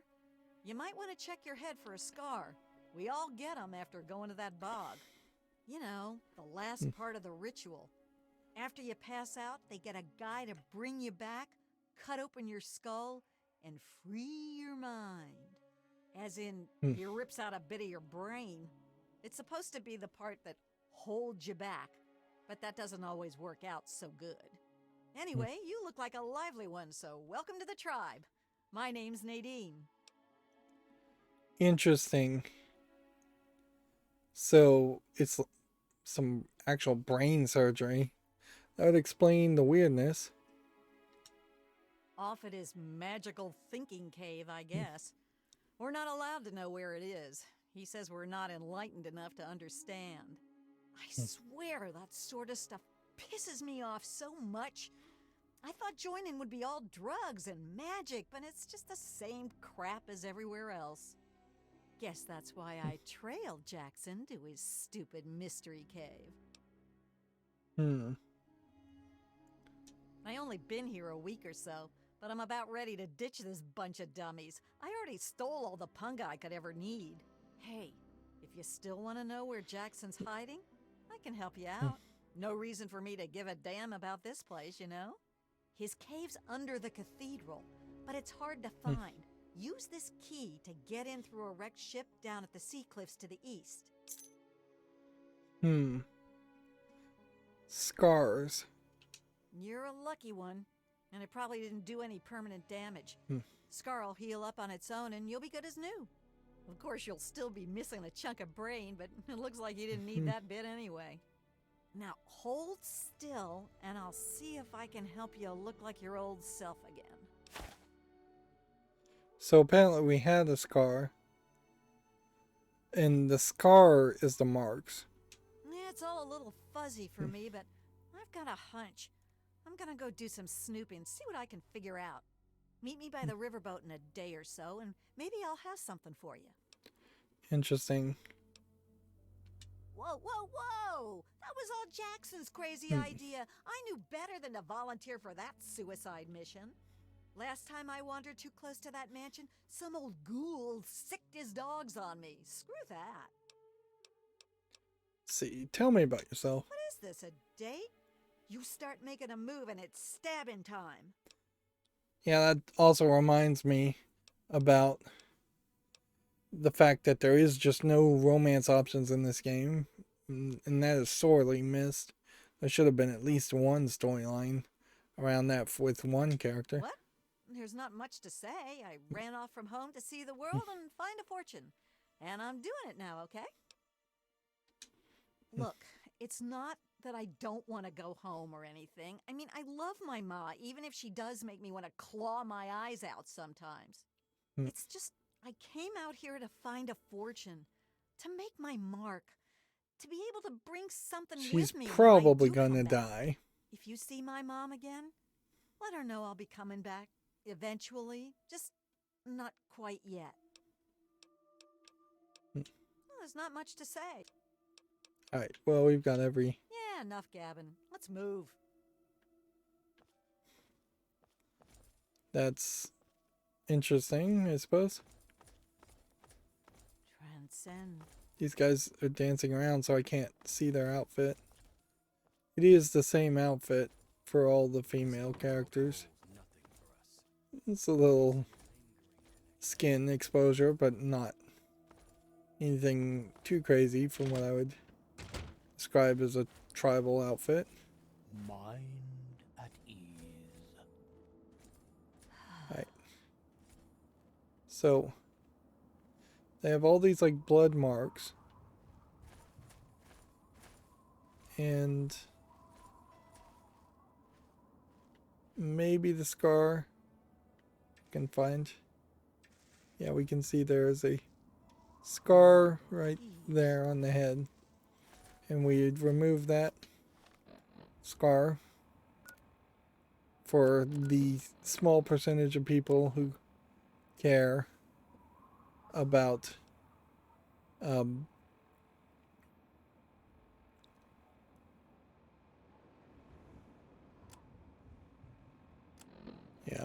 care about what they look like. Okay, let's go this way and sneak in here since we have the key and get some more information.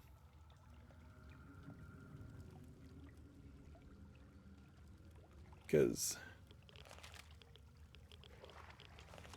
we only know that the basics of it, of why the tribals attacked. We don't know the full reasoning behind it, if there is a full reasoning behind it. It may just be that the guy is crazy.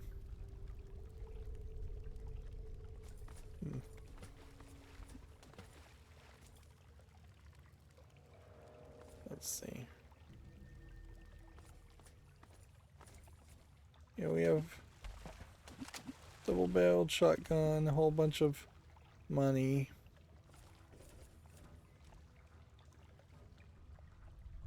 Yeah, look how fast these guys swim. These guys could really wreck you if you're not careful.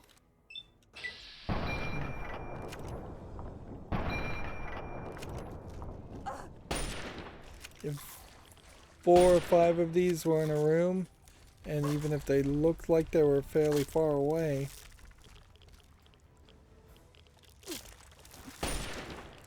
you could have them run up on you.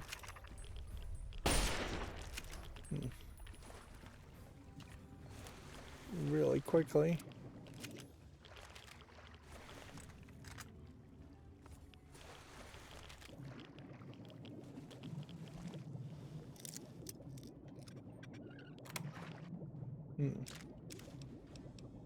I love that I'm getting bobby pins when I open a lock. It definitely feels like that should have been the way the game worked the whole time. And they just misprogrammed it. What's funny is they've been patching this game. The last patch for the Game of the Year edition of this game was actually in 2021. So, I imagine the patches aren't much. I think I'm inside a rock. May be in trouble here.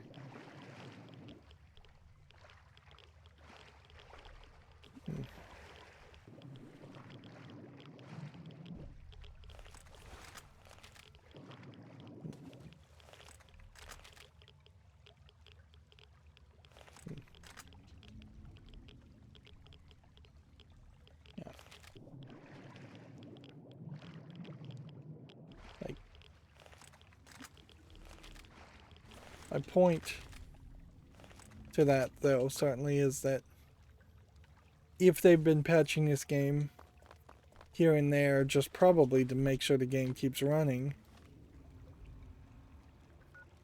then there would have been a point where if Bethesda just cared a little bit more, they would have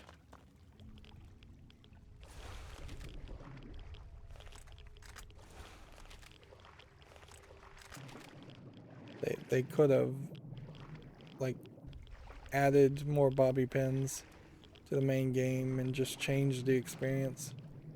I may just have to reload. Yeah, let's just reload.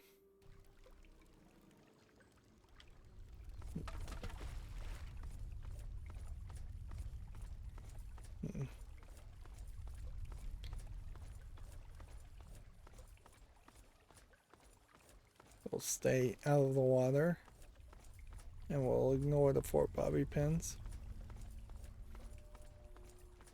Yeah, that I suppose is also the danger of entering the new world in which video games can just constantly be changed and improved upon, is that your experience might be drastically better years later compared to the people who bought the game and played the game day one, and that has been kind of a consistent problem. Of course, that creates a nice scenario for me and most players where most more frugal gamers, where you can go back and play a 10-year-old game and be fairly certain that you'll get it for cheap and it will be, for the most part, bug-free. Of course, now we've gone full circle and we're starting to see remasters, and for a few years there, remasters were fairly solid in that they were better in every way, but there's been a couple of remasters that have come out recently that have actually been labeled as remasters, and visually they don't look any better. And yes, Desmond will die, and our long struggle will finally end the only way it could have, with me as the victor. Jackson. No, not astral knowledge, you simpleton. Psychic domination, and that still won't be possible until you destroy Desmond's jamming device. No need to worry, Enlightened One. We shall reconsecrate the mansion and remove the impurities disrupting your perfect guidance. Yes, fine. Go destroy the house and its impurities. Just stop that jammer and I'll be free of you morons once and for all. Yes, we shall free all limitations. Thank you, Master. We shall instrument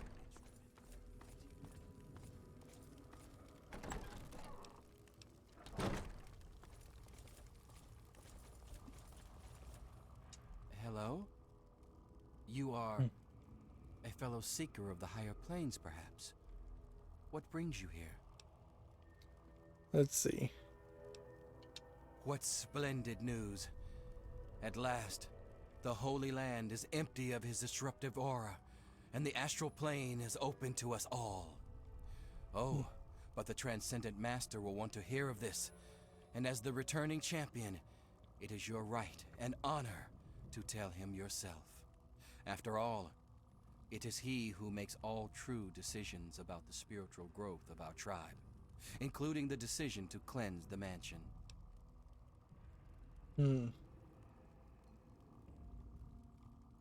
Let's see. Would that I was so wise. No. So he's just listening True to leadership of the tribe belongs to the higher mind of the Enlightened One. Although To his this mind has moved beyond the need radio for flesh, computer his program. consciousness still returns here to guide our people. I merely interpret his wishes. He manifests here, high on a ledge in the great sea caves well.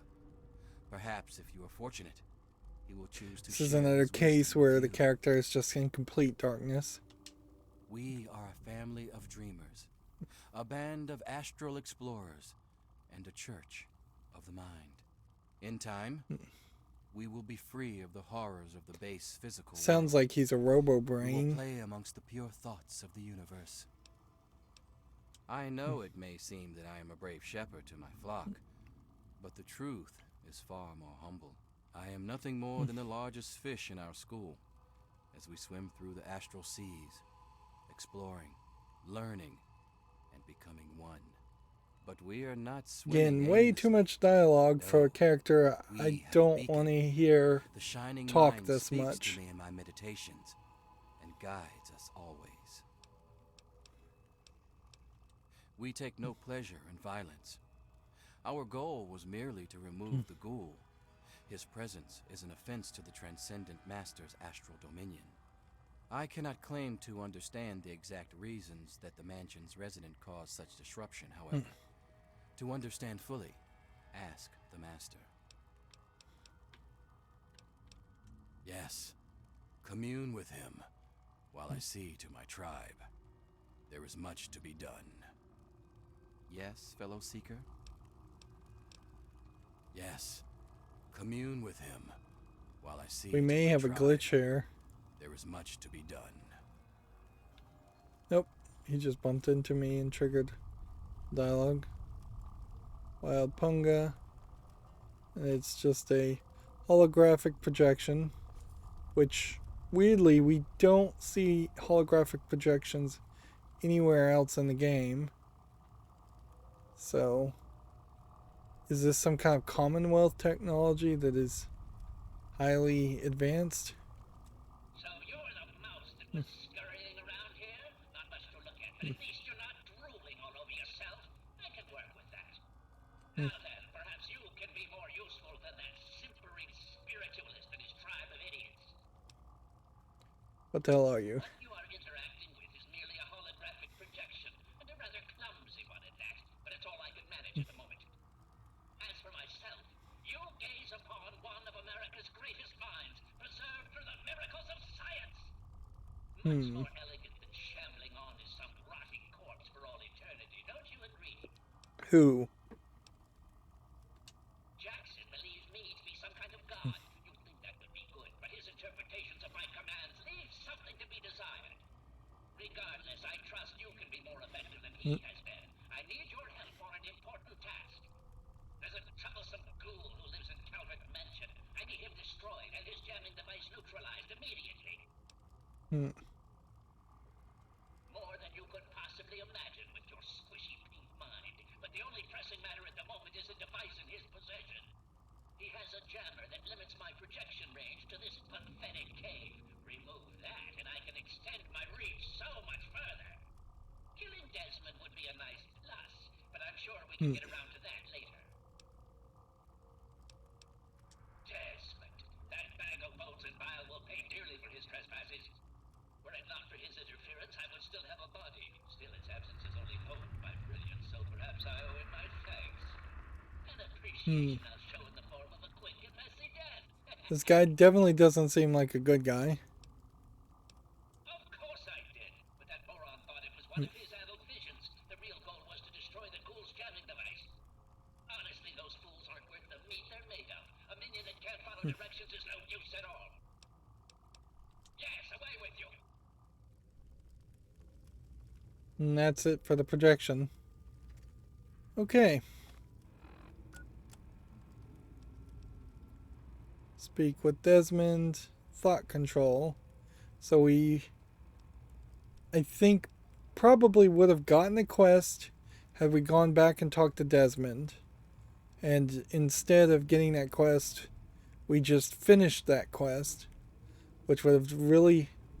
Yeah, I think the game pretty much just wanted us to go from here to here, and then back to here, and then probably back here. And yes, we could fast travel through all of that anyway, so it's not like that has to be a particularly long journey.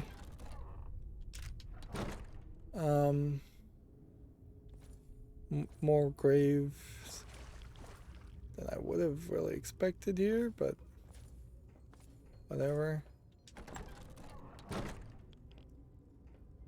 I guess there might be some idea or thought here that the Confederates fought and the Civil War happened so much here that there was just a ton of bodies buried, and maybe that's where the punga fruit comes from.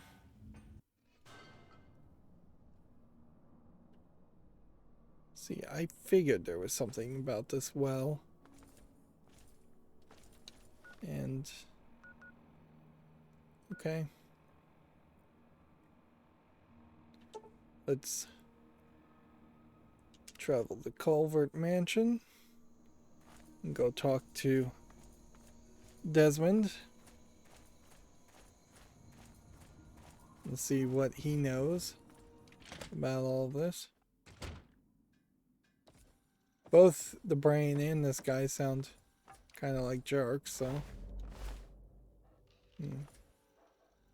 And when we were fighting these tribals, their skin doesn't look particularly green. And it really would have been nice to just get something of an up-close view of these characters and pretty much all the characters. Like, we never really get the cameras that close with anybody. And if you have to shoot them and wait for them to be still to see them, like, that kind of sucks. So when you want to talk to people, even if they're standing right in front of you, this is just a way better conversation. I knew that little bastard. But the camera actually zoomed After all out. these years, he stuck his head out, and this is my chance to cut it off. Figuratively speaking, of course. He's like, he skipped some lines of dialogue, obviously. Him. I should have known. My old rival, so close to his family home. Only he would be so stupid. He was once a man, Professor Calvert. The Calverts owned half of Maryland, back when there was a Maryland to own. Finally, Members of the Calvert family were mentioned influential this all is over the world. Maryland. They practically owned a deed to the U.S. government. In their best It would be days, funny there were no if less than 3 Calvert family senators, 7 members of the House, and 2 governors. if They he even had a was top one of the candidate for president formers until that of scandal the with the dog forced him to drop out of of race. the I was Vaultec particularly company. proud of that one. So is he some kind of politician? Calvert is my old rival. Centuries we've played this game. I knew he'd be stupid enough to hide so close to his family home. It's not a matter of hate. It's a matter of destiny. He is my enemy, and I do not suffer any bastard who opposes me to live. I knew he It was doesn't here, feel like you and it get is my an intent option to find him and to call down a righteous fucking hammer on his head. betray this guy. His head.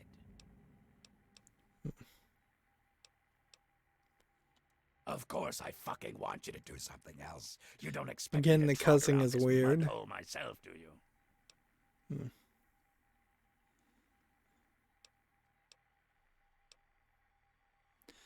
Interesting that the good option is to tell you to watch your tone, old man. You're goddamn right I am. Now let's get on with the work, shall we?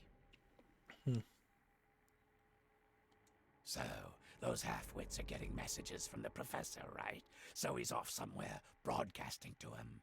But without those buggers to do things for him, he can't do much for himself. So, we cut off his ability to talk to him, and he'll need to try harder. Maybe then I can find the squishy little worm and finish him off for good. If I know Professor Calvert, and I do, he's using a high-frequency cognitive sign broadcast. I have the perfect device to jam up his little talk box. All you need to do is take it to the highest point on the shore and install it. Easy, right? The big whale by the docks? I was thinking the lighthouse. Right. Attach it to the bottom car, then turn it on and spin the jammer to the top. No fucking problem. I'll watch from here and turn it on. Then we'll see where our little professor is. Now, go.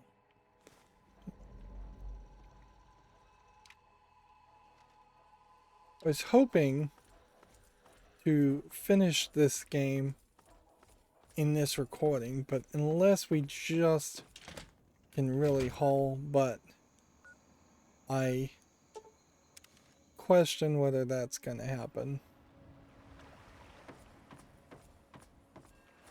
It is I, Professor Calvert. Don't bother looking around. I'm in your mind. But aren't you Desmond's faithful little employee? Coming to gum up my work, are we? Well, I have a better idea. How about instead of playing his game, you destroy that nasty little device? Deposit it in the nearby trash compactor and we will never have to worry about it again. I assure you that the gratitude of Professor Calvert is worth a great deal more than that of a washed-up old limey.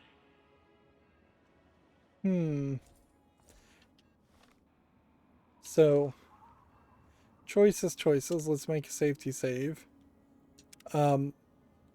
He's in your mind probably because they injected you with a chip.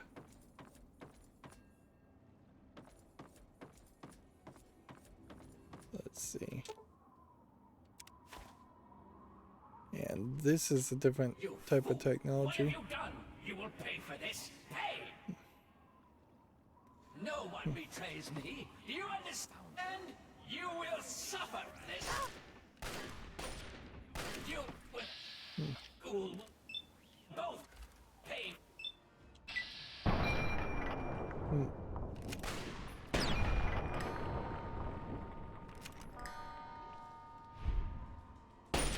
Coming for you.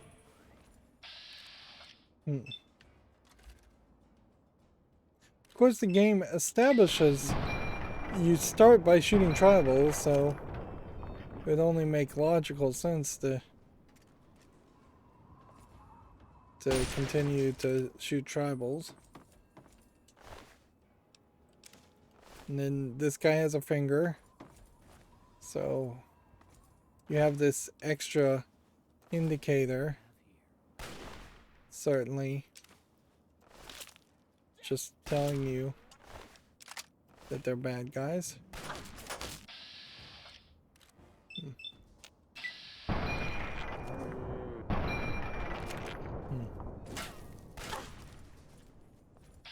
And I guess maybe there's an idea here that this is going to be kind of a death trap because people can get up way higher and shoot at you. Notice this guy is floating.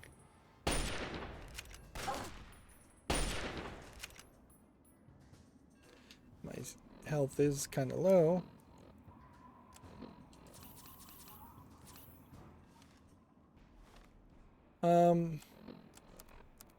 Then quest-wise, it'd be return to the mansion. Okay.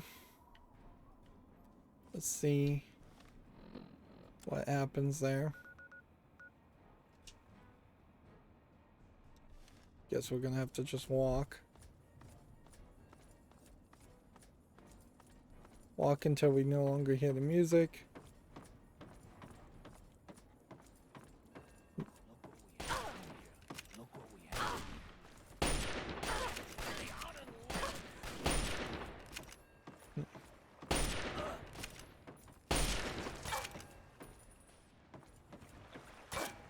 Yeah, at a certain level, I suppose, Desmond hired us to do a job. He gave us the choice where the brain, Professor Calvert, instead tried to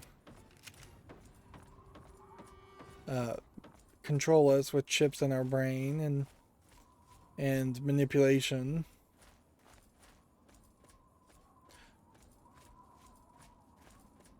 Neither one of them's. The brain is unconscious, it says. Man. It's literally faster to fast travel here that much than it is to walk that extra amount.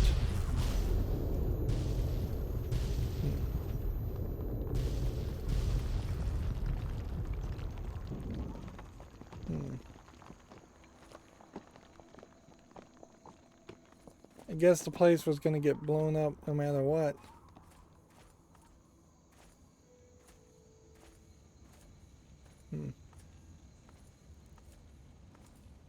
So I guess the vision of the building being blown up came true.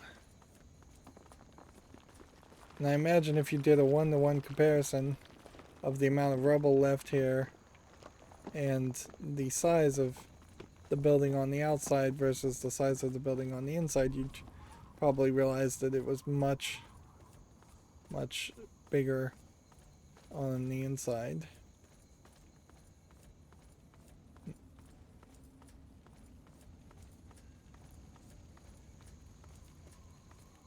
But it doesn't seem like there's an obvious entrance to the safe room. Where's this quest lead us?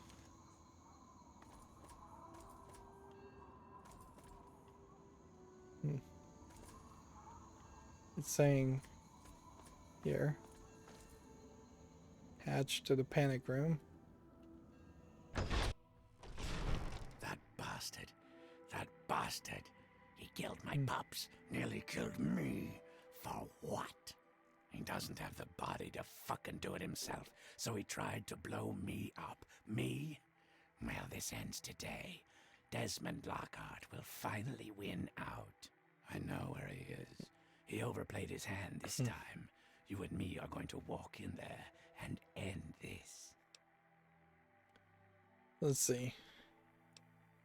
Let's just see this through. The lighthouse. He's got a lab under there, the little fuck. Right under my nose the whole time.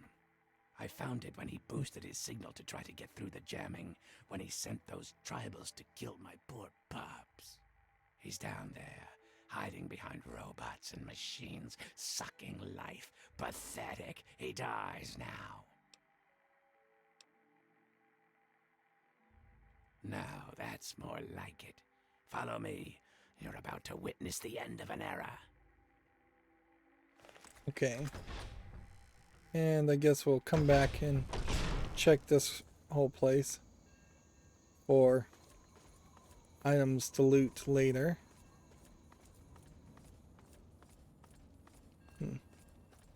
Very short companion quest here. It doesn't seem like it's going to be too much of a hassle. Which that's nice because there definitely were some pretty awful companion sequences in the main game. Following your father all the way across the entire Capital Wasteland.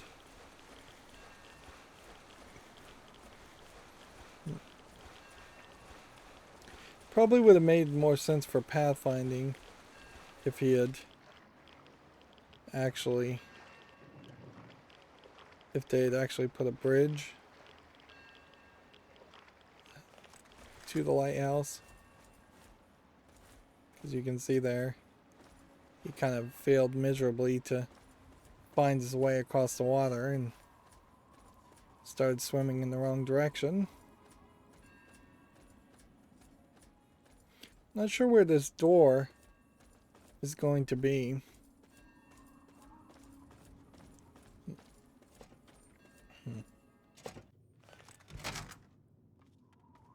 Oh, it is just a totally secret door. And in it is an underground lab.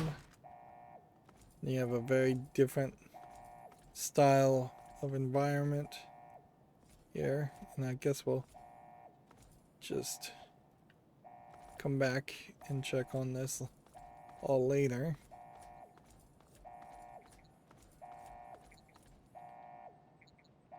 Yeah, we definitely could have had more locations that look like this. Activate rear panel. Oh, I didn't realize you could take the back off of these things. Wow. So I could have been getting more experience this whole time. Happiness is wrong.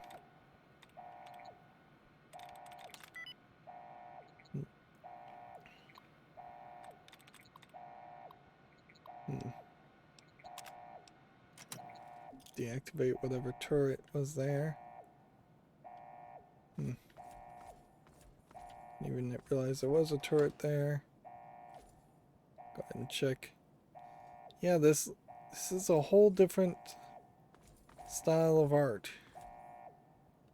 Feels kind of like what a vault would look like.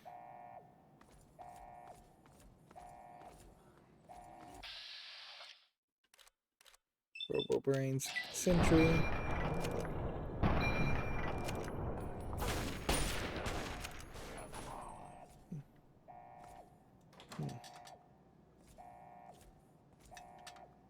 Whole bunch of garbage.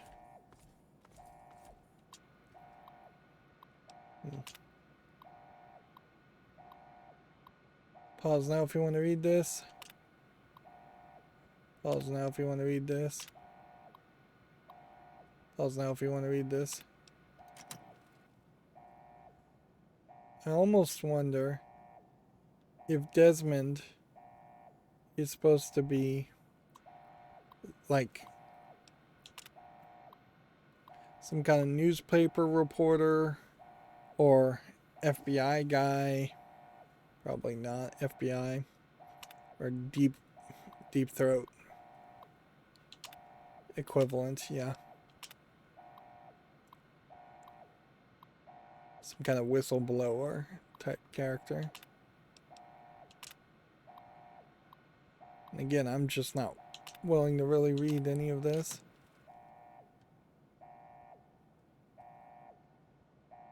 Getting a couple more pre-war books is idiotic.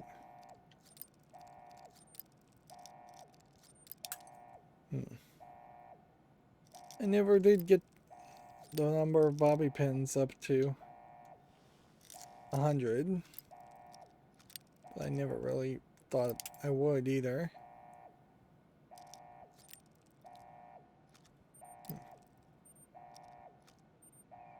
You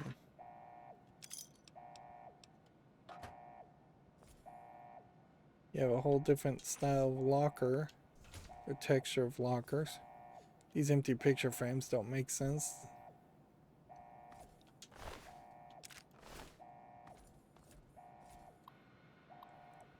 I'm kind of glad that we don't have to hack these, but there's a lot of these.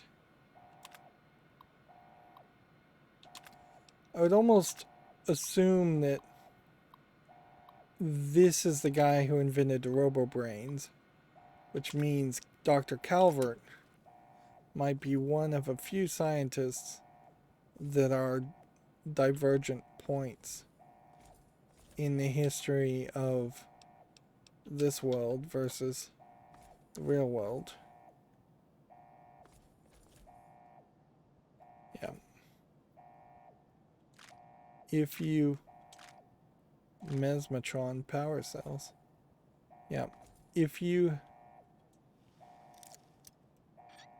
invented robotrons, then robo-brains, then maybe that would give you a level of automation and efficiency to then move other technologies such as nuclear cars forward. And again, we have a quick shift there.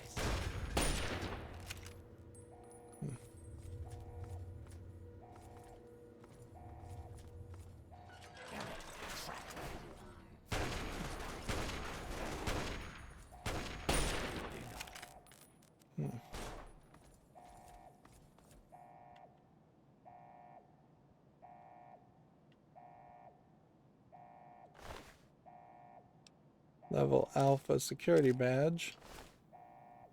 This feels like a doorway, but I guess it wasn't. So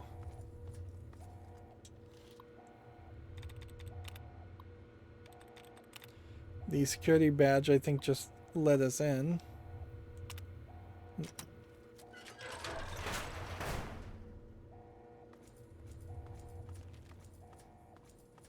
There's really nothing this game can throw at me, so a few more turrets, a few more robots.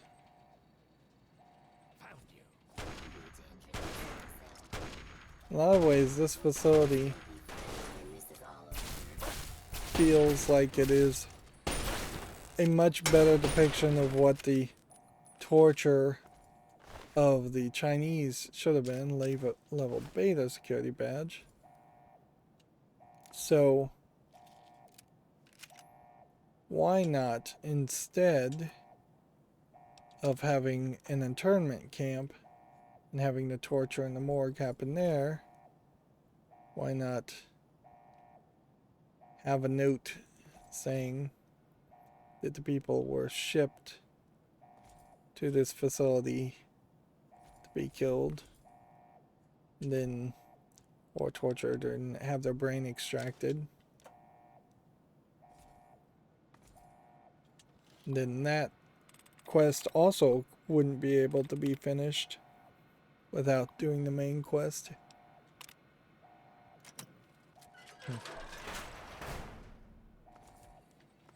Really, at any point.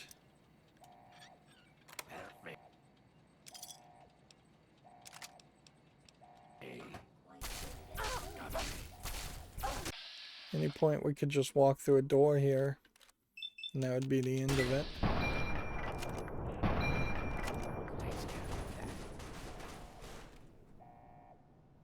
I'm starting to get a little tired. Can I carry a Gatling laser? Seems like it. Laser rifle. All kinds of lockers.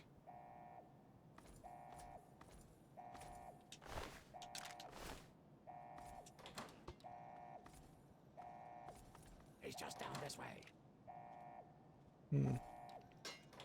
Like, the more we see of this facility, the more we feel like we had sided with the right person. While he may have while he may really have been a brilliant mind, his morals and spirits seem to be extremely lacking. As a Calvert. Come over here, girl. Let's talk. At last. There you are, you slippery bastard. Talk to the professor or Let's end this. kill the professor. Here and now. Hmm.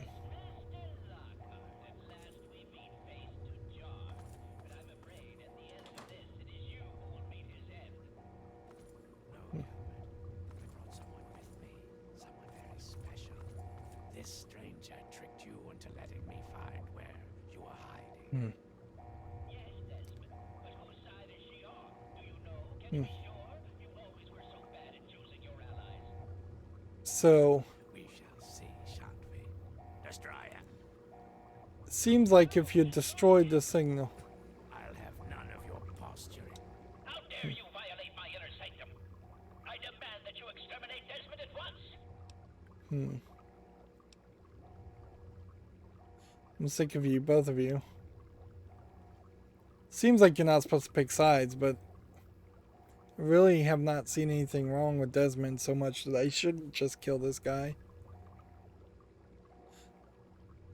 Again, the brain destroyed a hundreds of years old house for not a really great reason. He is my enemy, and you will be rewarded. One beyond your imagination, beyond reckoning, the most amazing gift a living creature can be granted.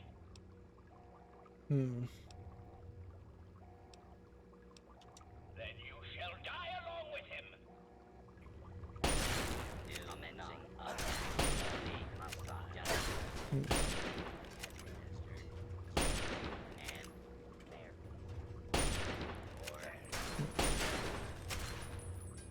Okay. Decide. Here we fucking go again. You disgusting, greasy, uncranium bastard. So vulgar, Mr. Lockhart. After all this time, you still haven't learned to expand your vocabulary, fool. And you, always with empty fucking threats and meaningless drivel, but never the will to act. You make me laugh. So proud, so foolish, yet you are all talk. Attack me if you wish to be done with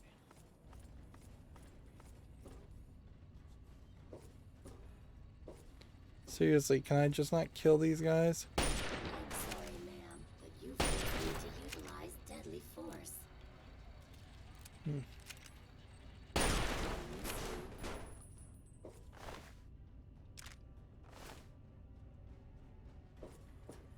Just trying to wander around here and see if there's a way to shut this guy down.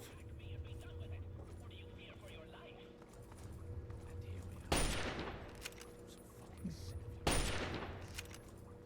disgusting, greasy, uncranium bastard. Your words mean nothing to me, Mr. Lockhart. You are a vulgar man, incapable of the slightest forethought. I can do one thing that you can't. I can fucking well walk. You know nothing. You are nothing. If you're such a I cannot kill this guy. what do you fear for your life?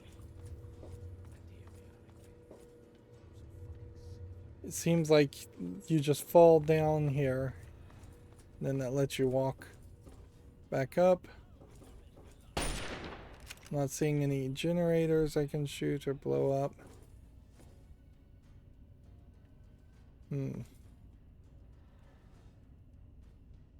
If there was supposed to be some way to destroy this, I'm not seeing it. And here we are again. It's just looping. Sick of your yes, you nasty little cuss.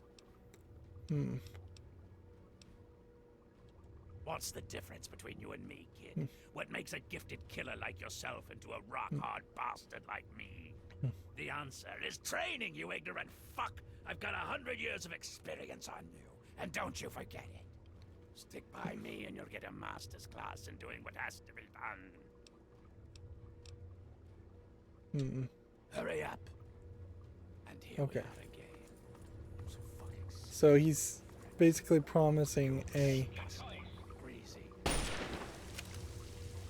So I guess you just have to stand here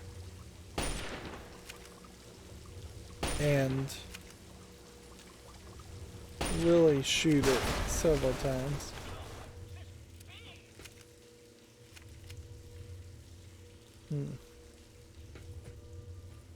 At last, the world is rid of that sniveling, disgusting, arrogant brain.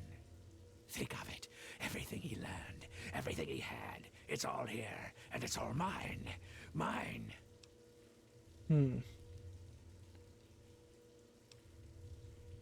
What's so great about his stuff? Moron. You cannot possibly comprehend what this is worth. I've been battling with Calvert for over 200 years, and now at last, I am the victor. And now, 200 years of technology, knowledge, and research that he stole from me. Every time he beat me, it doesn't matter now. So where's my cut? You're free to take whatever you find in this disgusting place. What I came for is of no interest to you. Enjoy your spoils. I don't think our paths will ever cross again. And I think we can both thank Christ and say hallelujah. Interesting for that. capital Christ. Capital C I'm Christ. busy. What do you want? Now that we're rid of Calvert, I'll be heading north to pursue my next rival. There are only a few of us left now. The great game goes on. Sort of a, what's a word you'd understand? Microcosm? Yeah, it's a microcosm for the old world.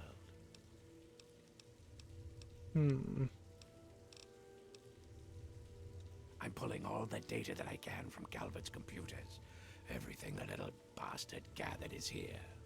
And then, when I'm done, I'll leave this place to sink into the sea. Done? Good.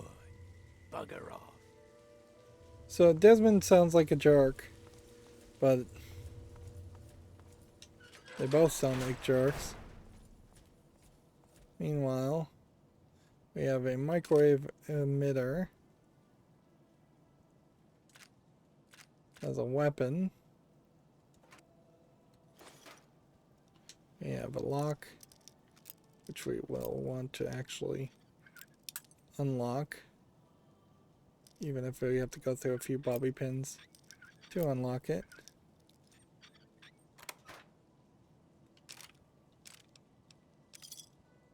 Nothing in there. Let's see. It seems like, for the most part, except for some mesmatron bullets, electron charge pack might be unique. But yeah, this mostly does seem like just a unique weapon with potentially a unique potentially a unique battery ammo with it.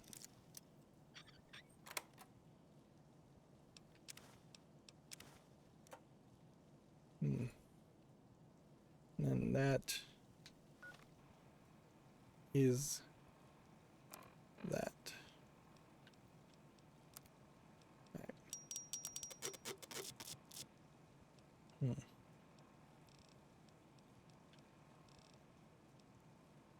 Let's see, what else can I fix? Microwave emitter. I'd like to shoot it.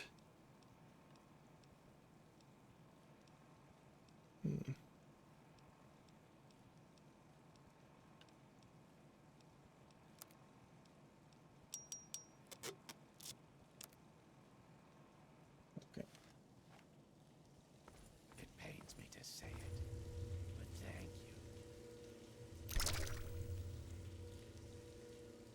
you. Okay.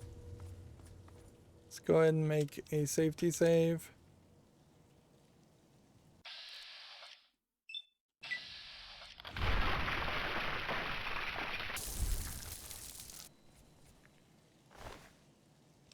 And then that would give you Desmond's eyeglasses and a completely damaged sniper rifle and nothing else. Doesn't seem like they gave me any perk or anything. So now I'm going to load this part.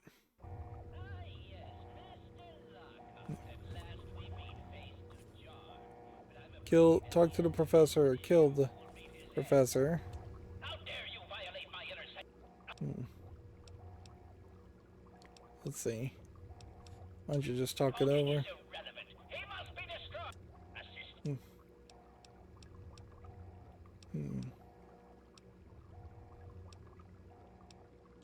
This is a rivalry that has lasted for creatures. Yes.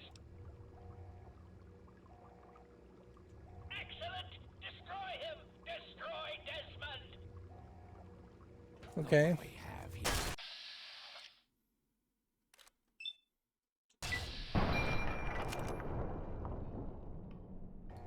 Kill you.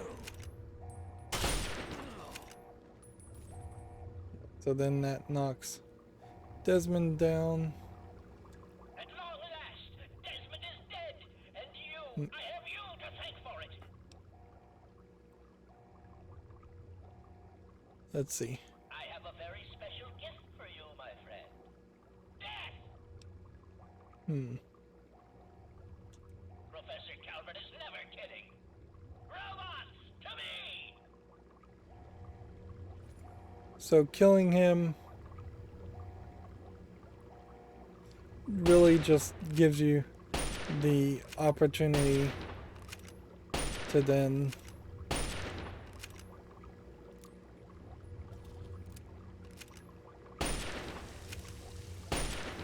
and you gotta be really close here.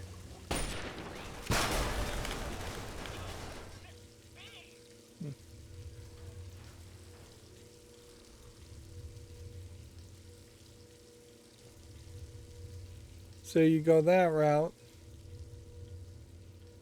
and not much changes really. Alright.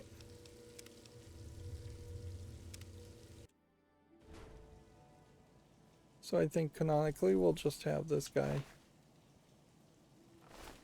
stay alive. Unless I just want to steal his glasses. Which seems like a very ridiculous thing to do. And then we missed something specifically at the very beginning of this map. But it was just a room. It's hardly going to be anything of importance. His brain, I think it just gets squished and disappears. I don't think there is a brain down here. It's all kinds of protectrons.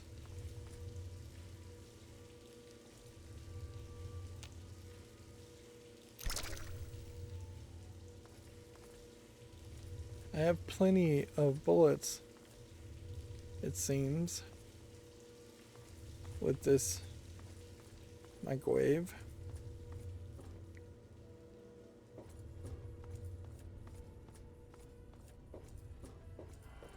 Yeah. Let's go ahead and go back to this save, though. We're going to just kind of jump around. And let's see what happens if we had done the trash compactor thing. Excellent! Most excellent! I knew that you would make the right choice. And now it is time for Desmond to meet his end. He's made a fatal mistake. And so that would mean... return to Calvert. I have You something get to there here. that I'd like you to see. Makes a little bit more sense that this would be blown up at that point. Mansion gets blown up either way.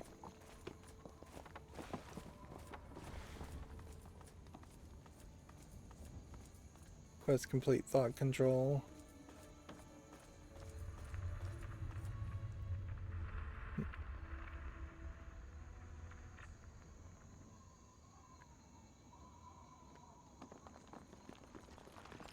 And at that point, quest says travel to the lighthouse. So he's just not in the panic room. In this case.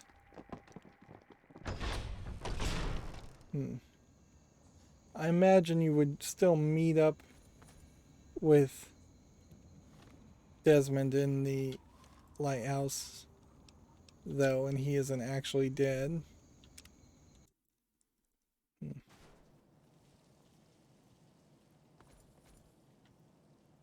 Okay. So let's exit here. This put us on an island on the other side. What is hitting me?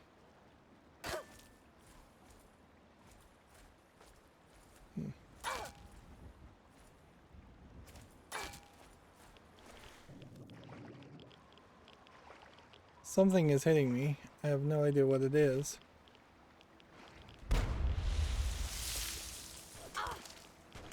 What I was expecting. Smuggler.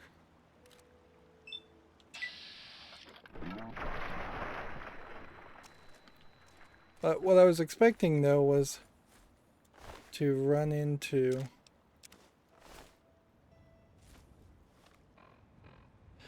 not much of anything and see if we can wrap this all up.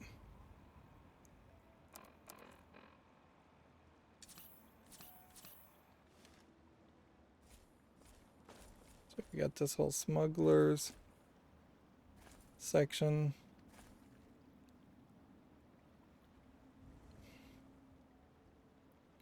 Okay. Does seem weird that you can go this far on the map.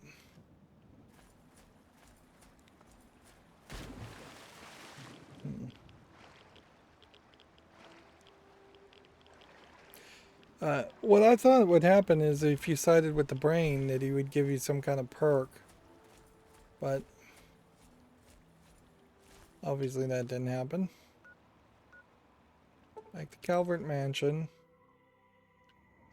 It is now permanently broken, blown up.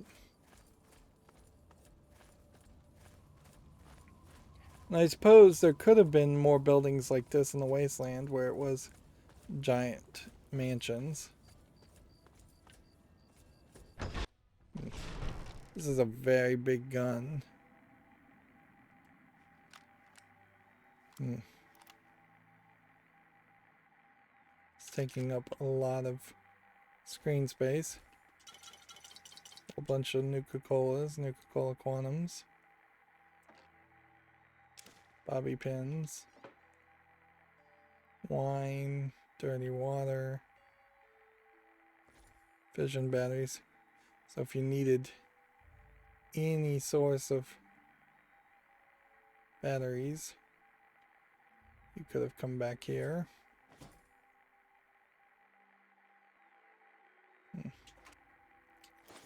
Missiles, in case you were playing with missiles, combat armor, flamer fuel. Overall, though, kind of nothing.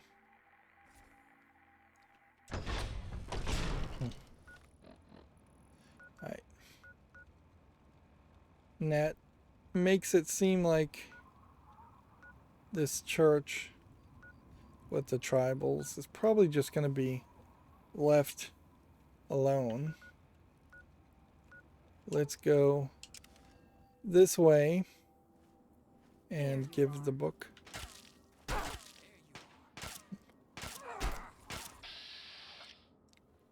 And smugglers now kind of feel like the Talon Corporation.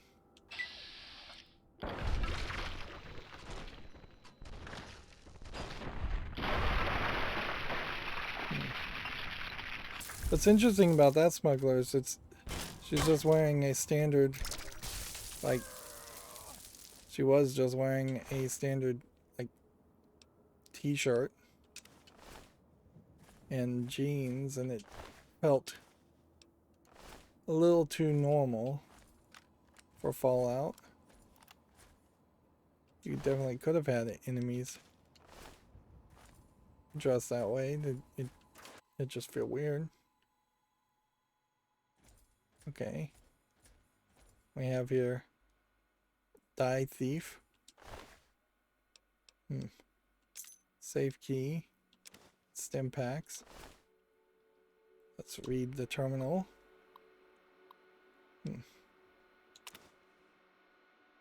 Audio file. Some new text.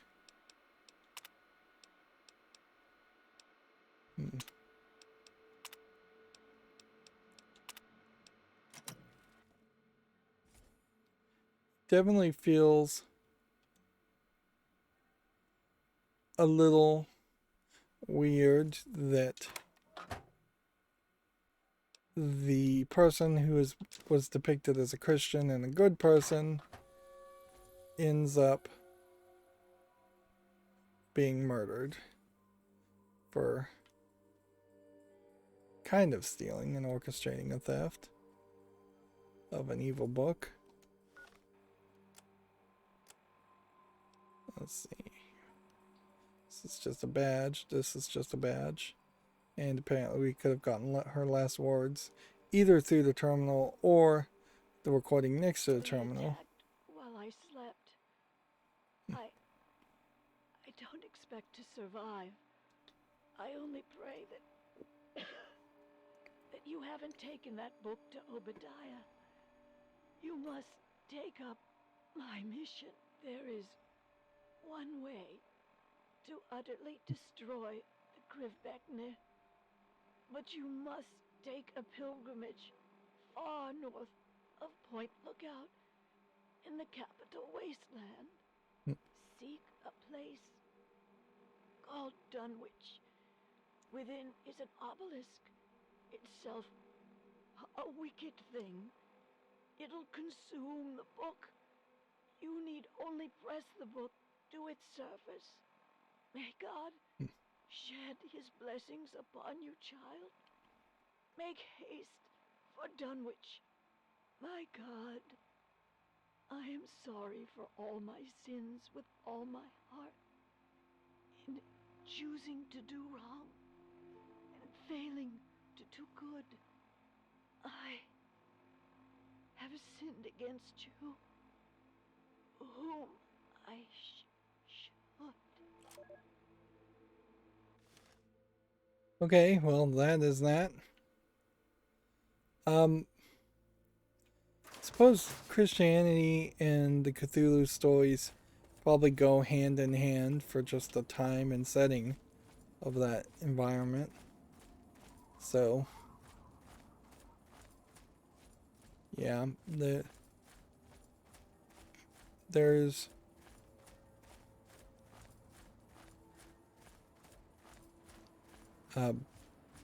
maybe some logic to that, but I don't really feel like it. There is. And so that's gonna mean we have to go back to the Dunwich building in the Capital Wasteland. We were supposed to meet up with the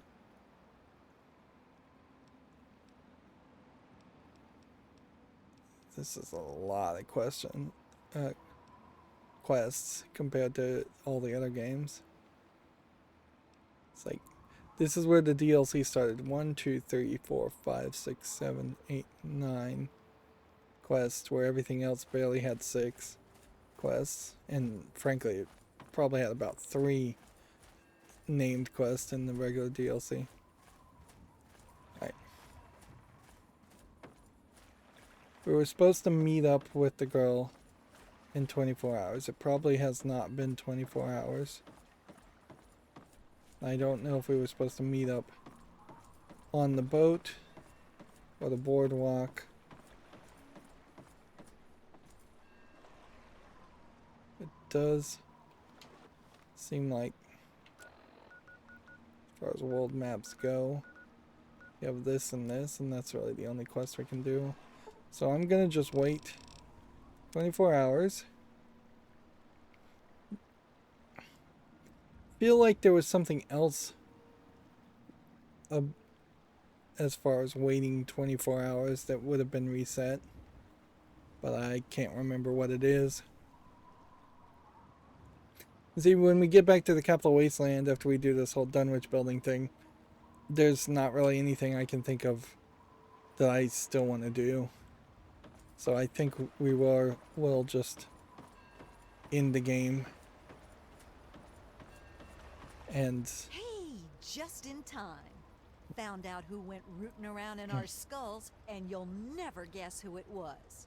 As a totally unrelated hint, I'm in charge of his boat now. wait, Tobar did it? Yeah, looks like it. When the tribals would send someone to the swamp, he'd be waiting around to nab them when the Pungaseeds gassed him. He'd do his amateur surgery for the tribals and let us wander back, all in exchange for punga fruit to trade. Sweet little deal he had going on. Anyway, I figured you'd want a shot at some revenge, so I put him under citizen's arrest, sorta. Sounds pretty wacko, right? Well, I wouldn't have believed me either until I snuck a peek in Tobar's engine room. From the look of it, he kept every bit of gray matter he cut out, and he had quite a collection. You can take a look if your stomach's up to it. And while you're in there, feel free to give Tobar my love, preferably with the sharp end of a hot knife. Okay. First off, I'm claiming this boat. I put Tobar down, so it's mine. Them's the rules of the ocean. So that leaves me with a boat. She's becoming like a load of pirate. punga, and a wicked scar. Damn if I haven't earned that adventure I came out looking for. And she's Maybe out I'll of the take tribal over gear. running this ship. I can travel as I like and always head back to the wasteland to see Mom. Not a bad way to live, huh? Of course, you can always ride for free. Now that I've got this sweet boat, I guess I can head back home. For a while, anyway. Just wait till Mom sees the haul I'm bringing home. Yeah, enough gabbing. Let's move. Again, this looks like a custom outfit. Let's check out this engine room. Well, if it isn't my favorite traveler. And oh, what a trip you were on. Why, when you were under, you should have heard some of the things that came out of your mouth. It's got all these But I keys on suppose this you're more interested necklace. in what came out of your head, aren't you? Why do we do anything? You travel the world, kill people, take trophies that interest you, and move on. I'm much the same. What's funny is The this only is about the difference is that best my trophies written are somewhat betrayal more and medical in story nature. Oh, and to I've be ever honest, seen. I probably kill fewer people than you do. But I suppose it's time that came to an end, one way or another. So it's not a... It's not that he put a chip in your head or anything. So the brain just could send his brain thought. Riverboat ticket. Brain could just put things in your head anyways. And here we have a collection of balls of brain matter. And it doesn't seem like you can interact with any of them. So Activate familiar piece of brain. Take it. So now we have a lump of brain matter. As if there is something you could do with that.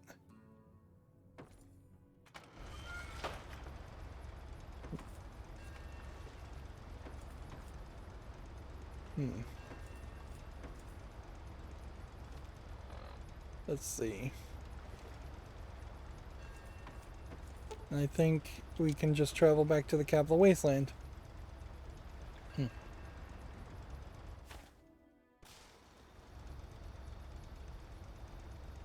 out we come. And we can talk to the mother. Oh, you're back. Yes, thank you so much. And now that she's got this boat and carrying all this cargo, well, I can afford to actually pay you. Thank you so much. 10 refined punga fruit and 300 bottle caps.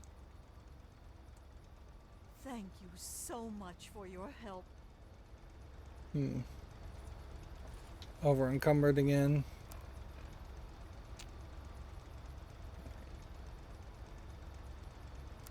So we got a decent amount of garbage, but I don't know if there's really too much to be worked up about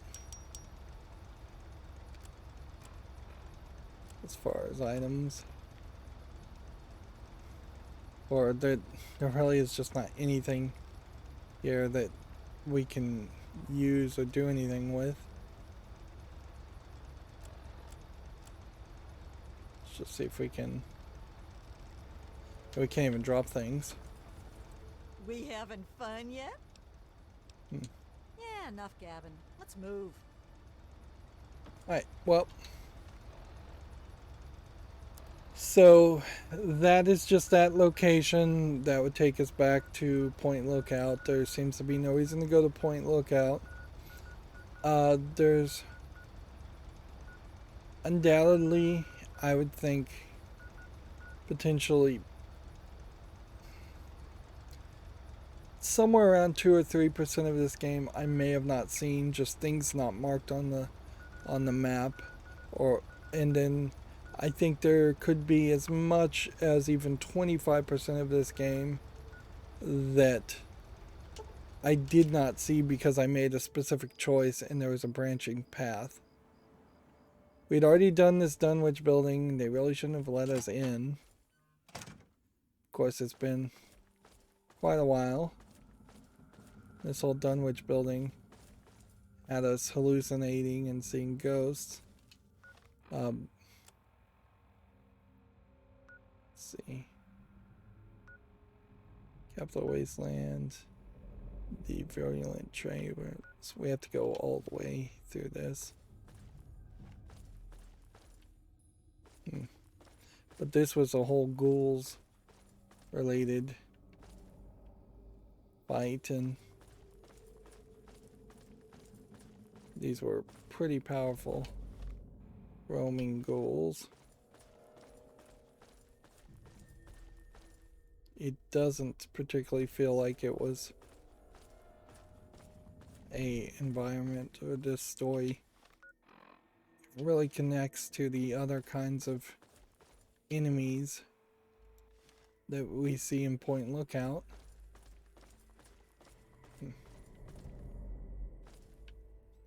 Feels like there would be a secret door there. Nope.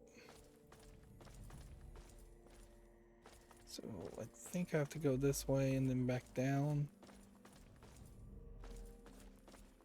Yeah. That feels right. Down here, around.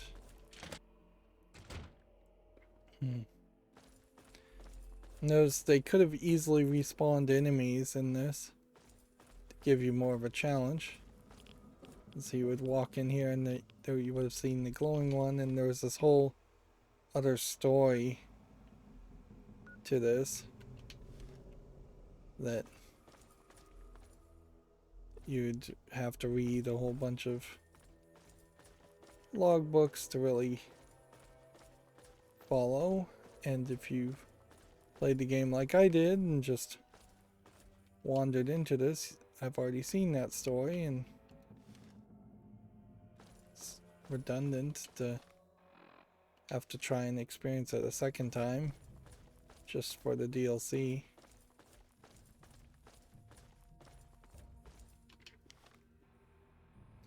And I definitely would say this is where the game commits the most to trying to have something spooky and fails the most at it. We're not seeing any of the dolls or other elements that we really should have been seeing.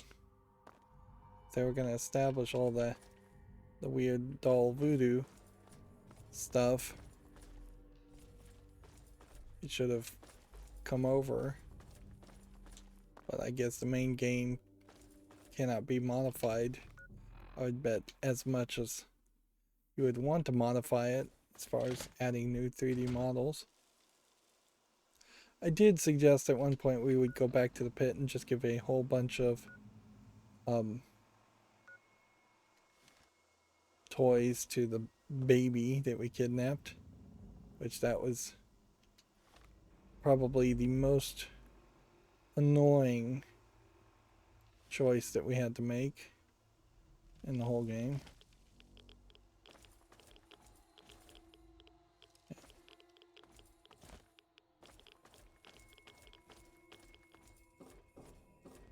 Because, like, the two options in that choice was either bad option A or bad option B, and kidnapping the baby turned out to be the closest thing to a good option.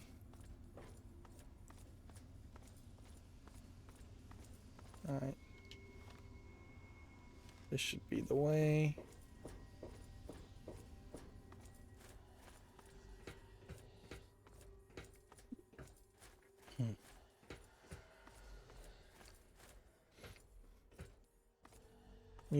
You would almost think that there might be some kind of like fight here, but I'm not sure there actually is going to be one. Press the Kubrivic into the obelisk surface. It was removed. That ends that quest. And so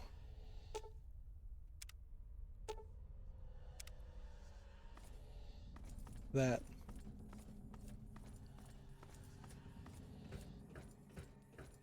I think was that. I don't think we have any more quests.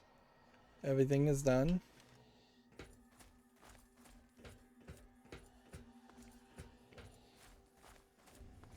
So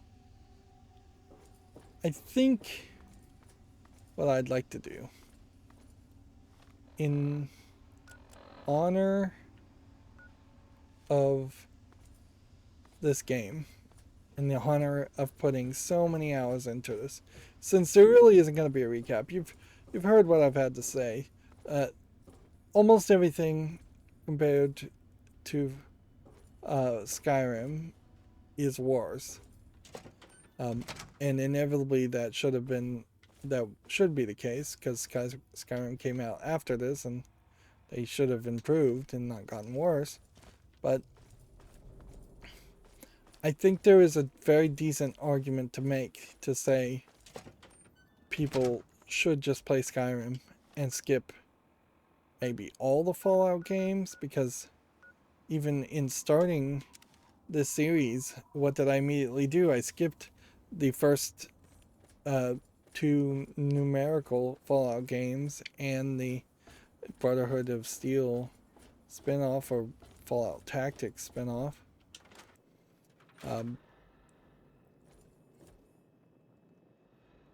So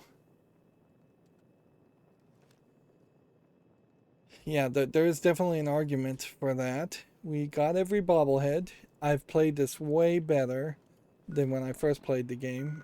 I think I did have like the Game of the Year edition of Fallout 3, and I did not actually play any of the DLC because that all felt new. Most of these DLCs kind of suck. I hear like a helicopter. We got all of our stats.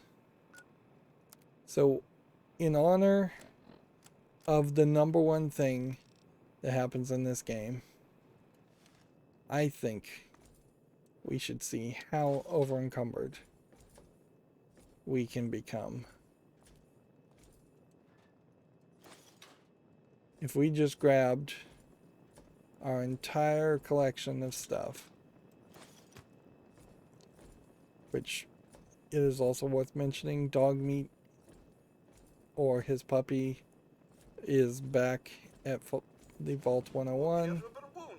This Wadsworth character is useless. This house is mostly useless. The jukebox is useless. The chem station is useless. The vending machines messes up a perk later on. The crafting element is useless.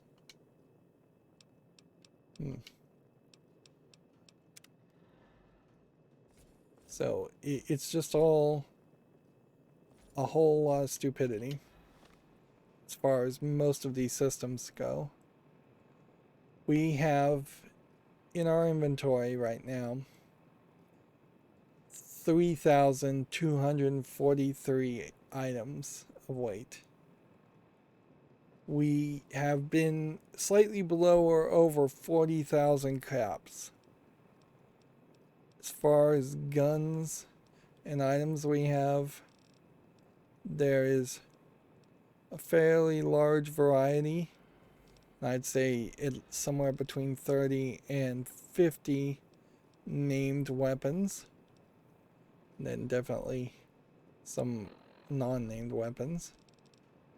As far as pieces of armor you can have and power suits, there's really only about 4 or 5 different types of power armors in the game.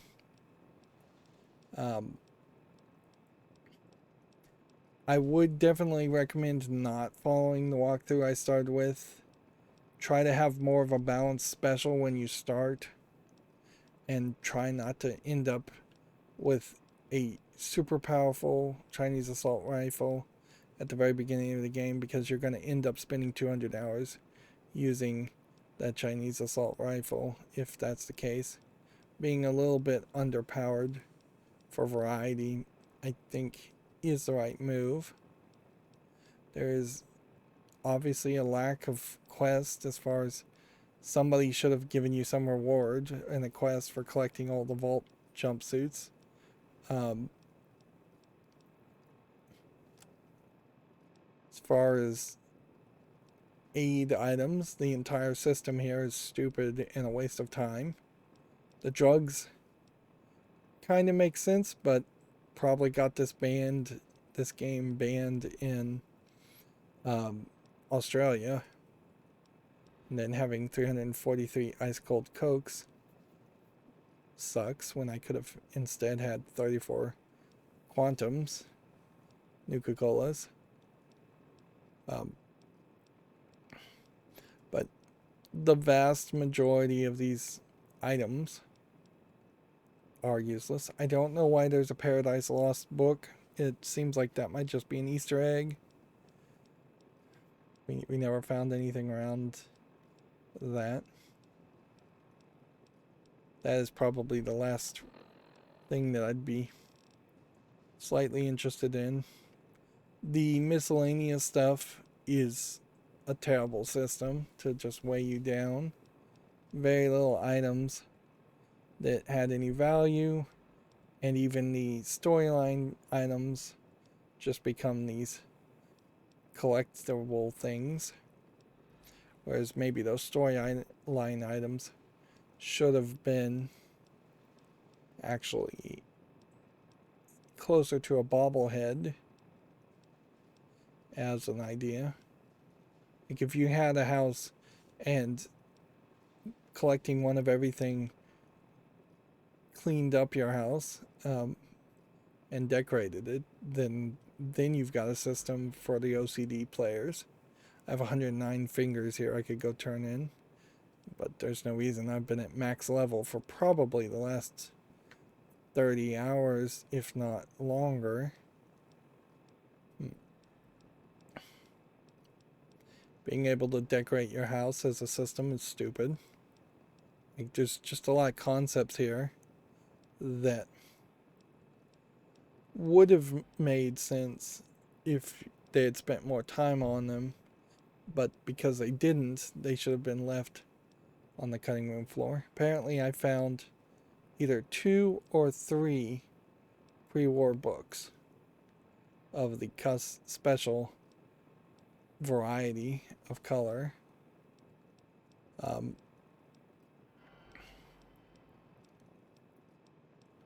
funny, you have the schematics for a rocket launcher here, but none of the other schematics, because you don't buy any of the other schematics, you pick them up.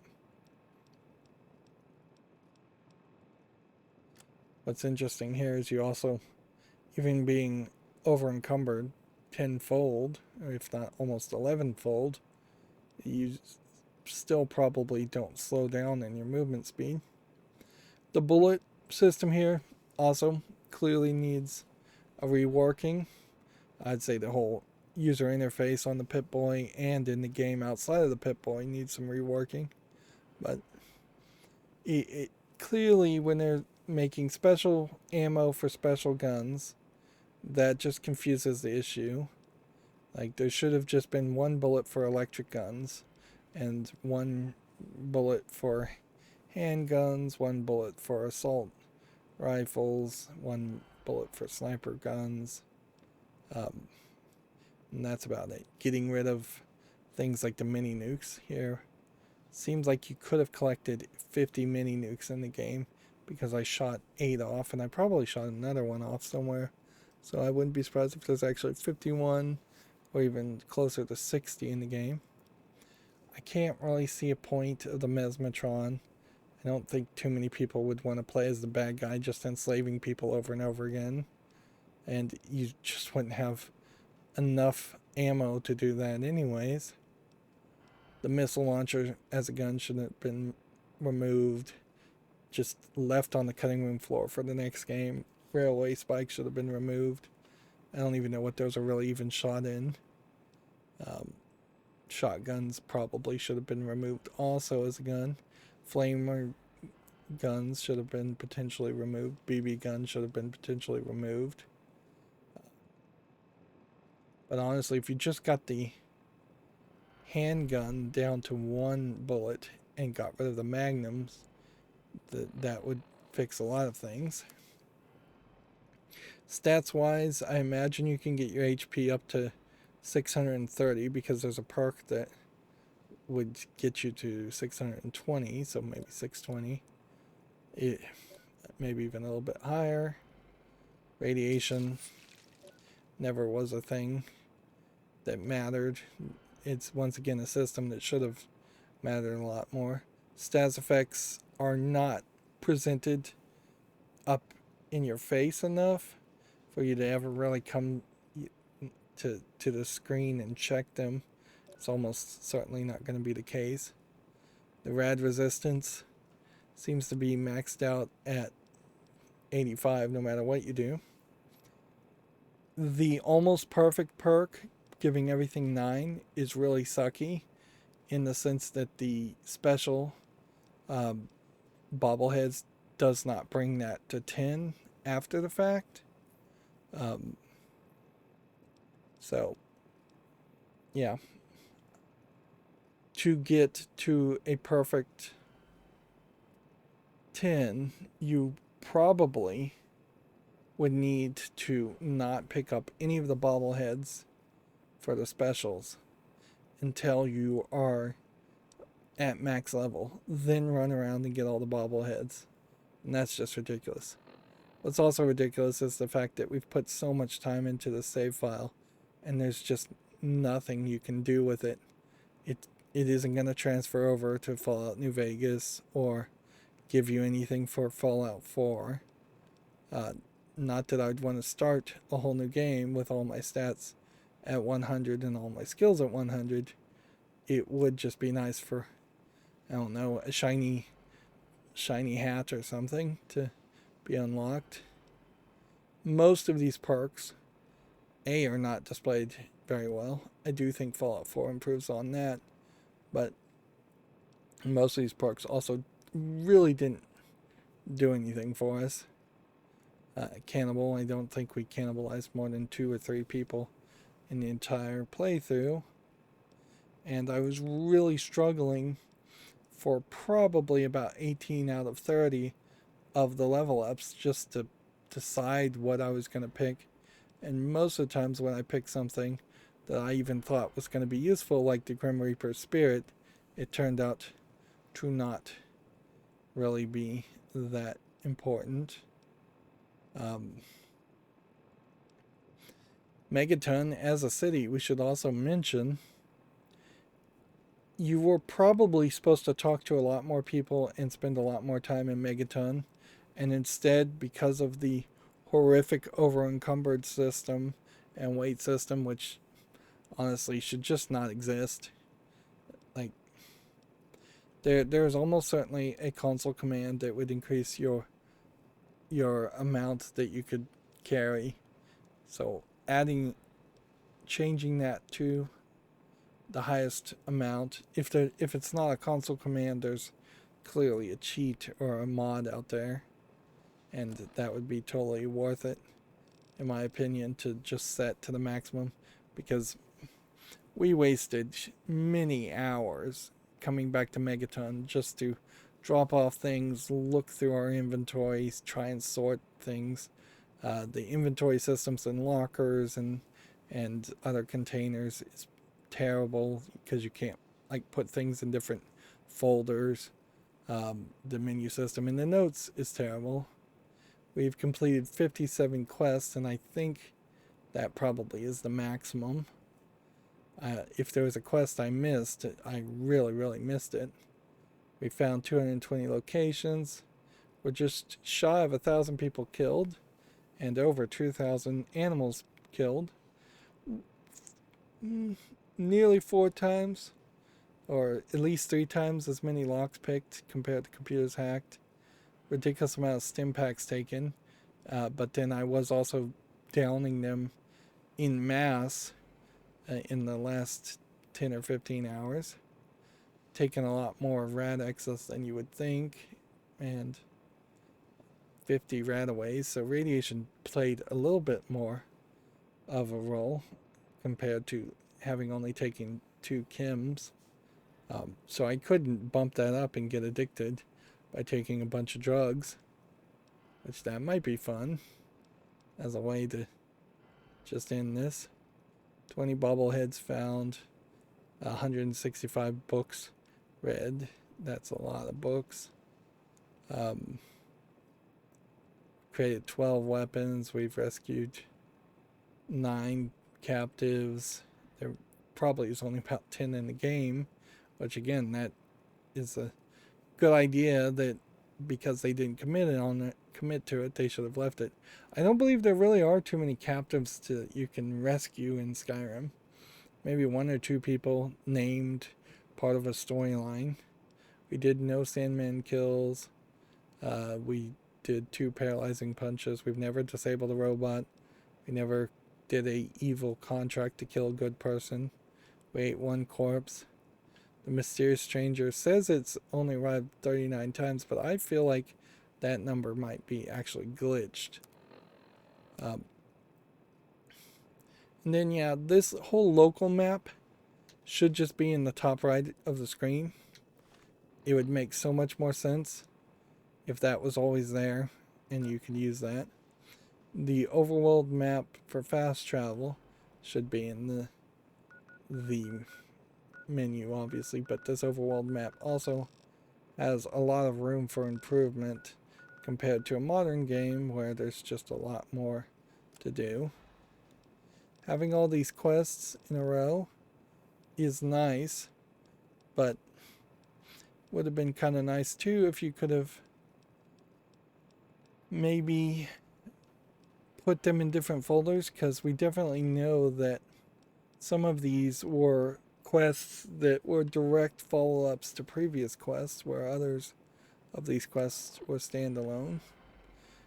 Folders missing for quests is not anywhere as big a deal as folders missing from notes, because there is just a ridiculous amount of notes here.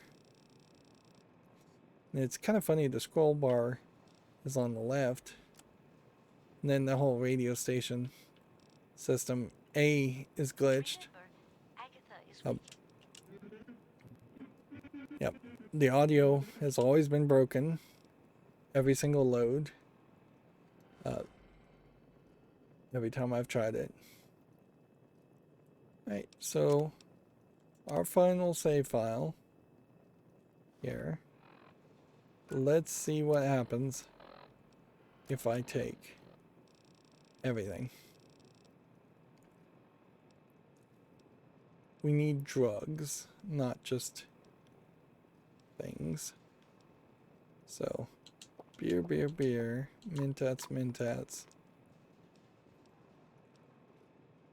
bubblegum, buff out.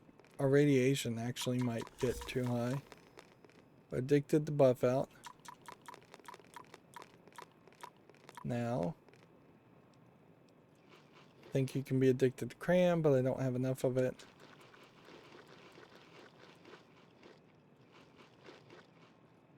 Cave fungus.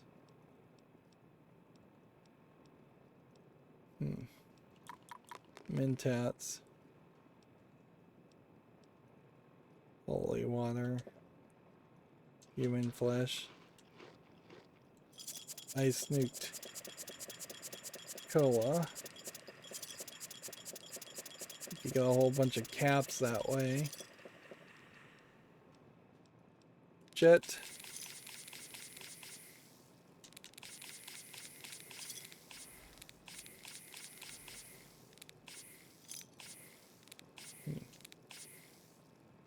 Interesting. No addiction seemingly coming from Jet, but it may just be so long because we're still just getting the notifications, which again, the notification system is broken here a little bit. It's just constantly reminding you that you're over encumbered. And even if I take every single drug here,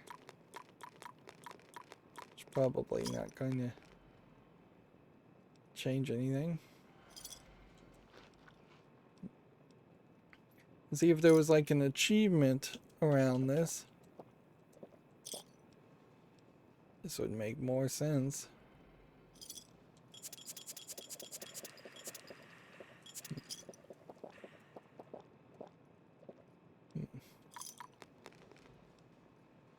Paradise Lost. We just ate Paradise Lost? Interesting.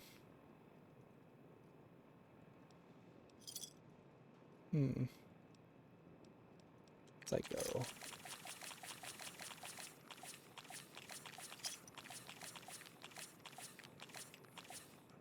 Rad-X.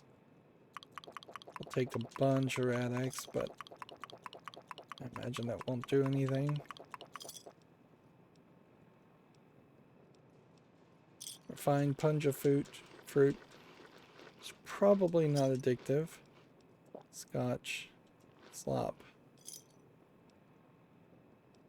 Strange meat. Sugar bombs. Ultrajet.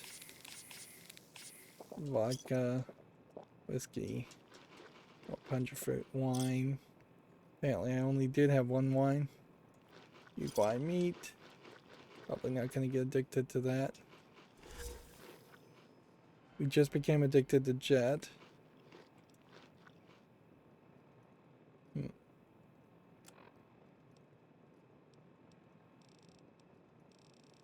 Hmm.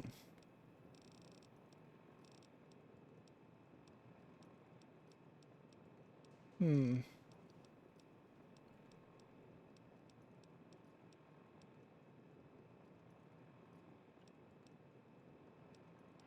You can't do anything with these items.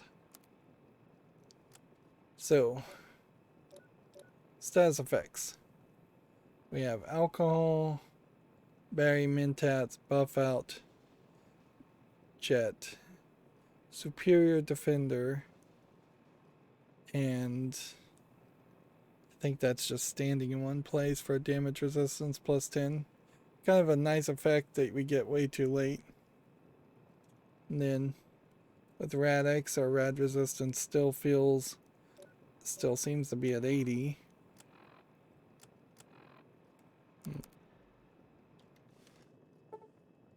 You become addicted to a drug, take more of the drug to alleviate the side effects or visit a doctor to be cured.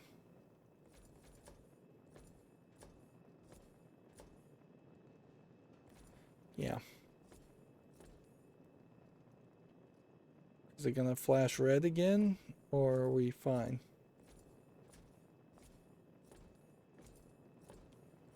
Because it kind of feels like I should either have some visual effect for being addicted, or I should start to have withdrawal symptoms. Let's see, let's wait an hour.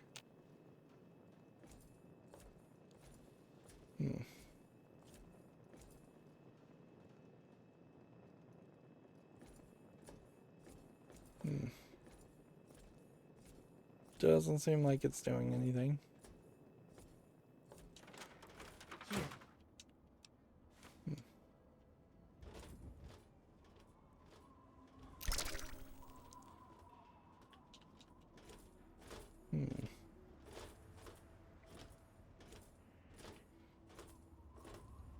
And since we're over encumbered,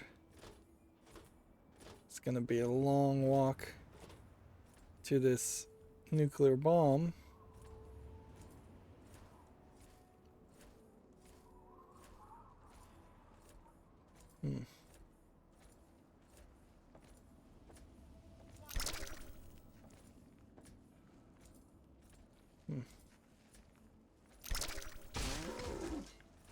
Cow is dead. Where?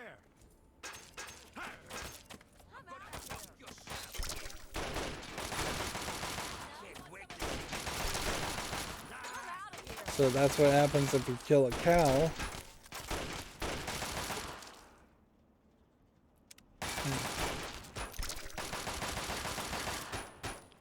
And I disarmed this too well, so I can't blow it up.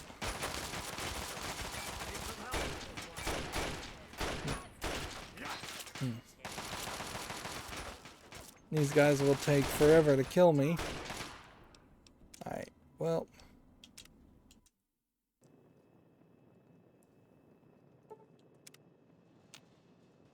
Okay. Exit to the main menu.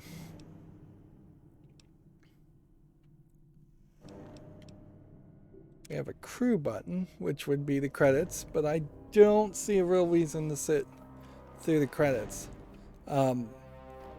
Normally I would sit through credits, but there is just the problem of this recording going too long already, and they didn't put these credits in front of us when things were happening. It says game director and executive producer here is Todd Howard, who is jokingly referred to as God Howard because he is so worshipped. I think he, if he's going to take that title, is the one to blame for most of the problems with Fallout 3. And Fallout 3 does have a lot of problems. This was Bethesda's first outing, certainly, in making a Fallout game.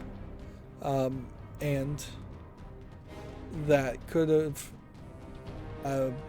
hurt, that definitely hurt it, but at the end of the day, there are clearly ideas that were thrown against the wall like spaghetti, and then they were just allowed to be left in the game and turned into systems without there being a clear narrative focus and streamline through line for the whole game.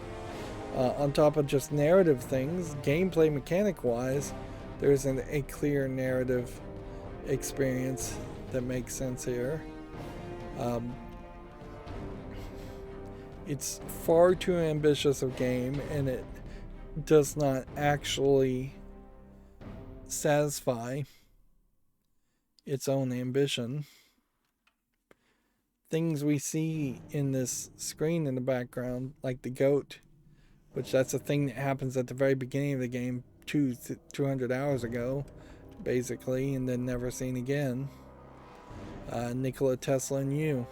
There's a book called Nikola Tesla and You, but there's no quest that mentions Nikola Tesla. In fact, there's no quest to actually collect at least one of each comic book, when clearly that would have made sense for some shopkeeper somewhere to want you to get one of every comic book and sell it to them for a nice benefit. Yeah. Here you have quest design and writing, and it is no less than 7 people, when quest design and writing should be split up into 2 categories, and there should be one writer with then 2 or 3 additional writers, and then a collection of quest design people. But there you see a whole nother additional quest design and writing category. The whole metro system, I'd basically forgotten it even existed in the game. The whole Washington DC downtown area, which it's so dense but so oddly disconnected because of the metro system that it's fairly forgettable. The vast majority of this game could have just been in the DC area with a few outcroppings. If the map went as north as Bethesda and as far left as Allendale, that would have been fine by me. That would have been nearly just the lower right quarter of the map. And the vast openness of the rest of the map is not served well because there is no actual content here. There drastically needed to be more of a story to let new players in on the idea. And clearly they blew some budget here by paying Liam Neeson, who I didn't even realize it was Liam Neeson, to play your father, and then Malcolm McDowell to play President Eden. He's probably fairly cheap. Ron Perlman, though, is probably a little expensive. Odette Yestman, I've never even heard of. Jeff Baker's probably pretty cheap. And then the rest of these names, I don't even know if I recognize them at all. Clearly there's a lot of names here, particularly with the DLC.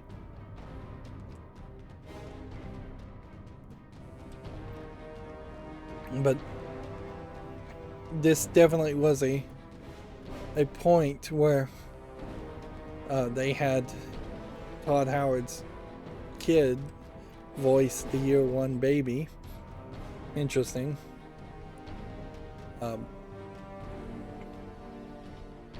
But yeah, there's a lot of flaws for as much time you invest this. I really have to, in my mind, compare this. I didn't realize I was going to actually be able to talk over the entire credits. I really would have to compare the 100 to 200 hours I put in Fallout 3 compared to the 200 to 300 hours I may have put into something like The Binding of Isaac Rebirth, where The Binding of Isaac Rebirth, its story is fairly simplistic. You could explain it in mediocre detail in less than an hour, but it has this roguelike ability to be different in every game, and every game you play in Binding of Isaac can be 1, 2, 3 hours of an experience with a beginning, middle, and ending, whereas this kind of open world game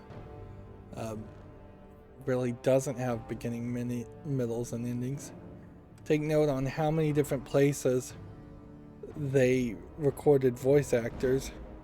That leads for a problem, certainly, of the voice actors sounding different because they're in different recording booths or recording studios with different settings in the microphones. And I definitely felt some of that. And that was all of the credits for just Bethesda proper, and now this is Bethesda Softworks, which I guess at the time was probably the parent company and more of the management company. I imagine Bethesda Softworks may have gotten their name changed to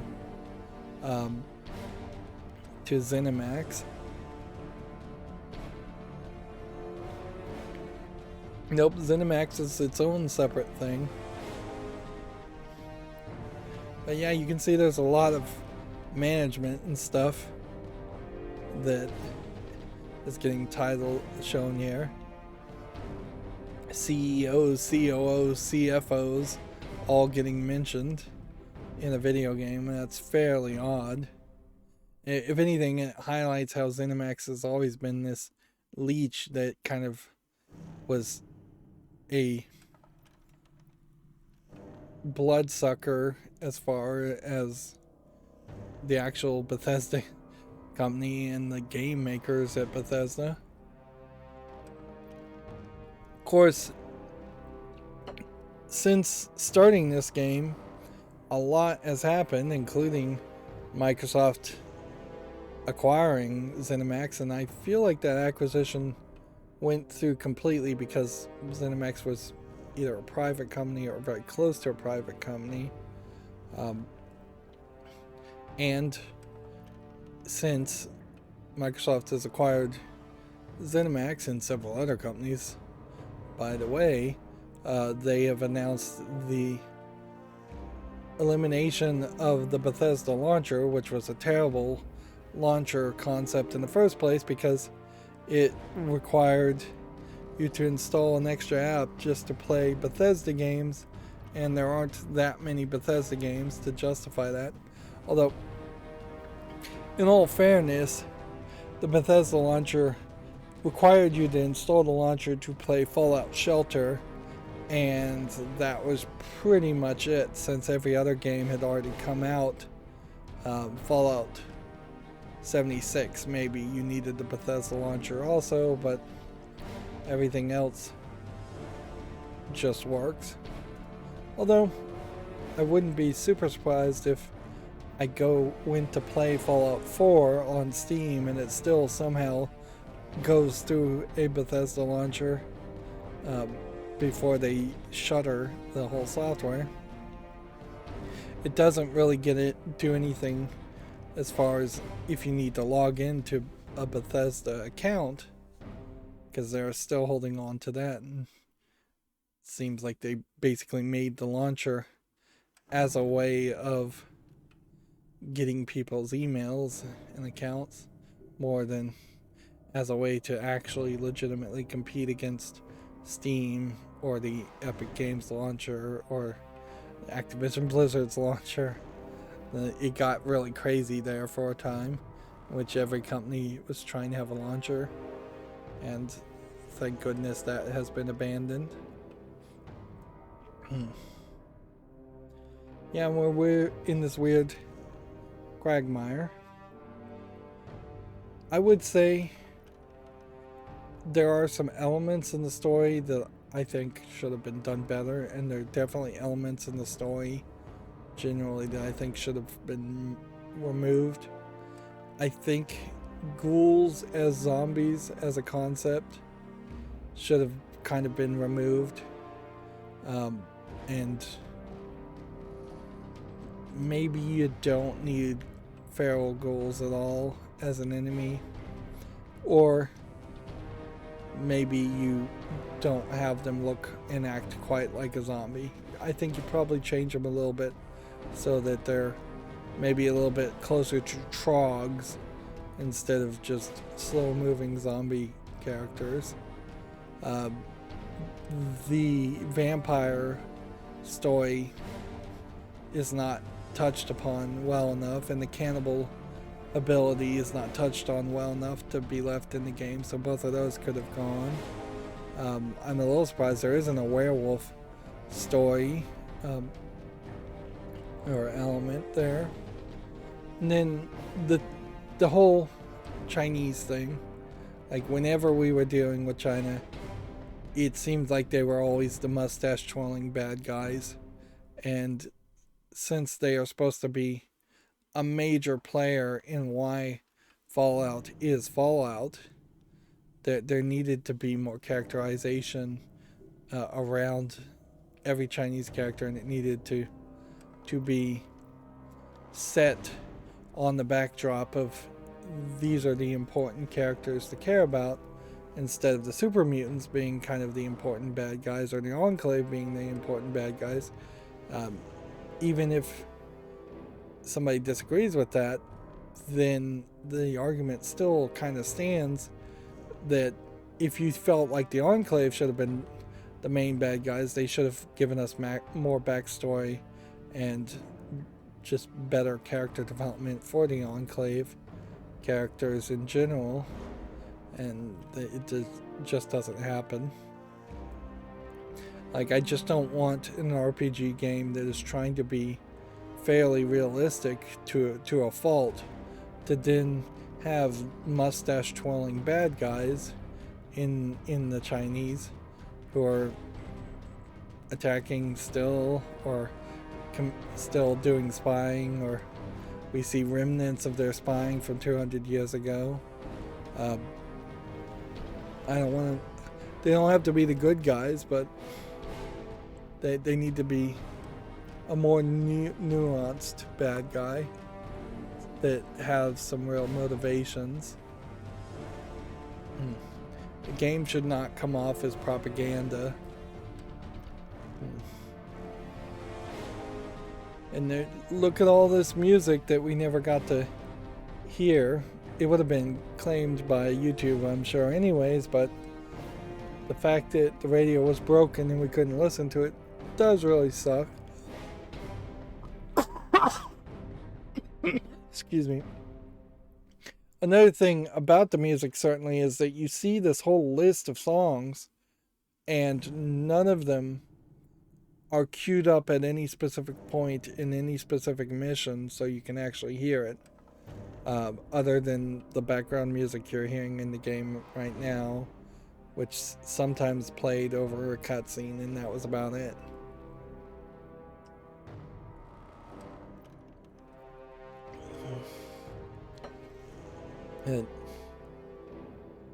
There definitely would have been way more impact in some of the more scripted sections, like when we were meeting up with the Riley Rangers, or when we were meeting up with the Lion's Pride and fighting big fights, or fighting against a super behemoth super mutant. Those are sections that the music should have slowly panned in, and it should have been a thrilling, exhilarating jam session as we're taking down what would have been a sub-boss or boss in a game. In most games, this game literally really doesn't have a boss. Music should have been playing when Liberty Prime was freeing the Jefferson Memorial also. But yeah.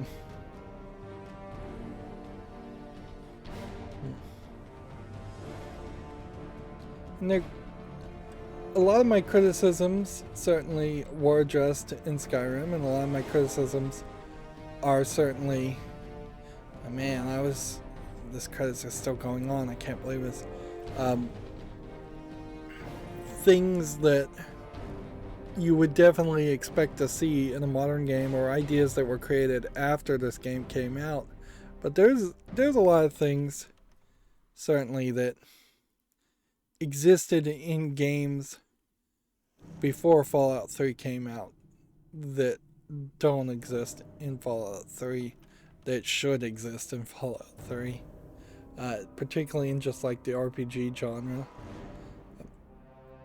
I would say things like Fallout 1, Final Fantasy 1, set the bar far too low as far as RPG games go, and established that there is sprint perk. There is a real low bar as far as RPG games in which they can just waste the player's time and demand the player do incredibly repetitive things that most other games would not be allowed to have boring, repetitive content in it. But somehow RPGs established that as the bar and the standard, and trained an audience to actually want and appreciate that kind of content. And it's taken many, many years to finally convince people to not want that content. Yeah. And if you click new, you just start a new game. So, yeah. There is no new game plus. If you were to get a mod and do a new game plus, I could see maybe wanting to do that to get the perks, but not really wanting to do it for the amount of time you'd have to put into it. Going from level 30 to a level 60 to then get a couple of intensive trainings and a few other of these straggler perks that I would like to get would not really balance out with the amount of time you'd have to put into it. And yeah, there's no reason to start a new game and play at a higher difficulty setting. I still think there's no logical reason why you would want to play this on anything than the easiest playthrough. Alright, well, at 4 hours, or just shy of that, that's going to be it for this series. I am probably going to take a little bit of a break, and then I'm going to find a different kind of game to play, and then hopefully I can fairly quickly spring back and try to play Ni no Kuni and finally put some time into trying a JRPG instead of playing a Western RPG like Fallout 3. Yeah. As always, I ask you to like, share, subscribe, comment, and watch every second of my videos. If you want to further follow me on any kind of social media sites so that you might actually get notifications, since YouTube won't give you that, even if you did click the bell, I doubt they give everybody notifications. There's a bunch of links down to social media sites. And then there's also on my YouTube channel a playlist tab that has a playlist for every game I've ever covered. Check that out. I've covered quite a lot of games. And yeah, if you want to support me even further, way down at the bottom of the description is a link to Patreon. Or you could just friend me on Steam and get me a gift card or a game off my wish list. Thank you for watching. Have a great evening.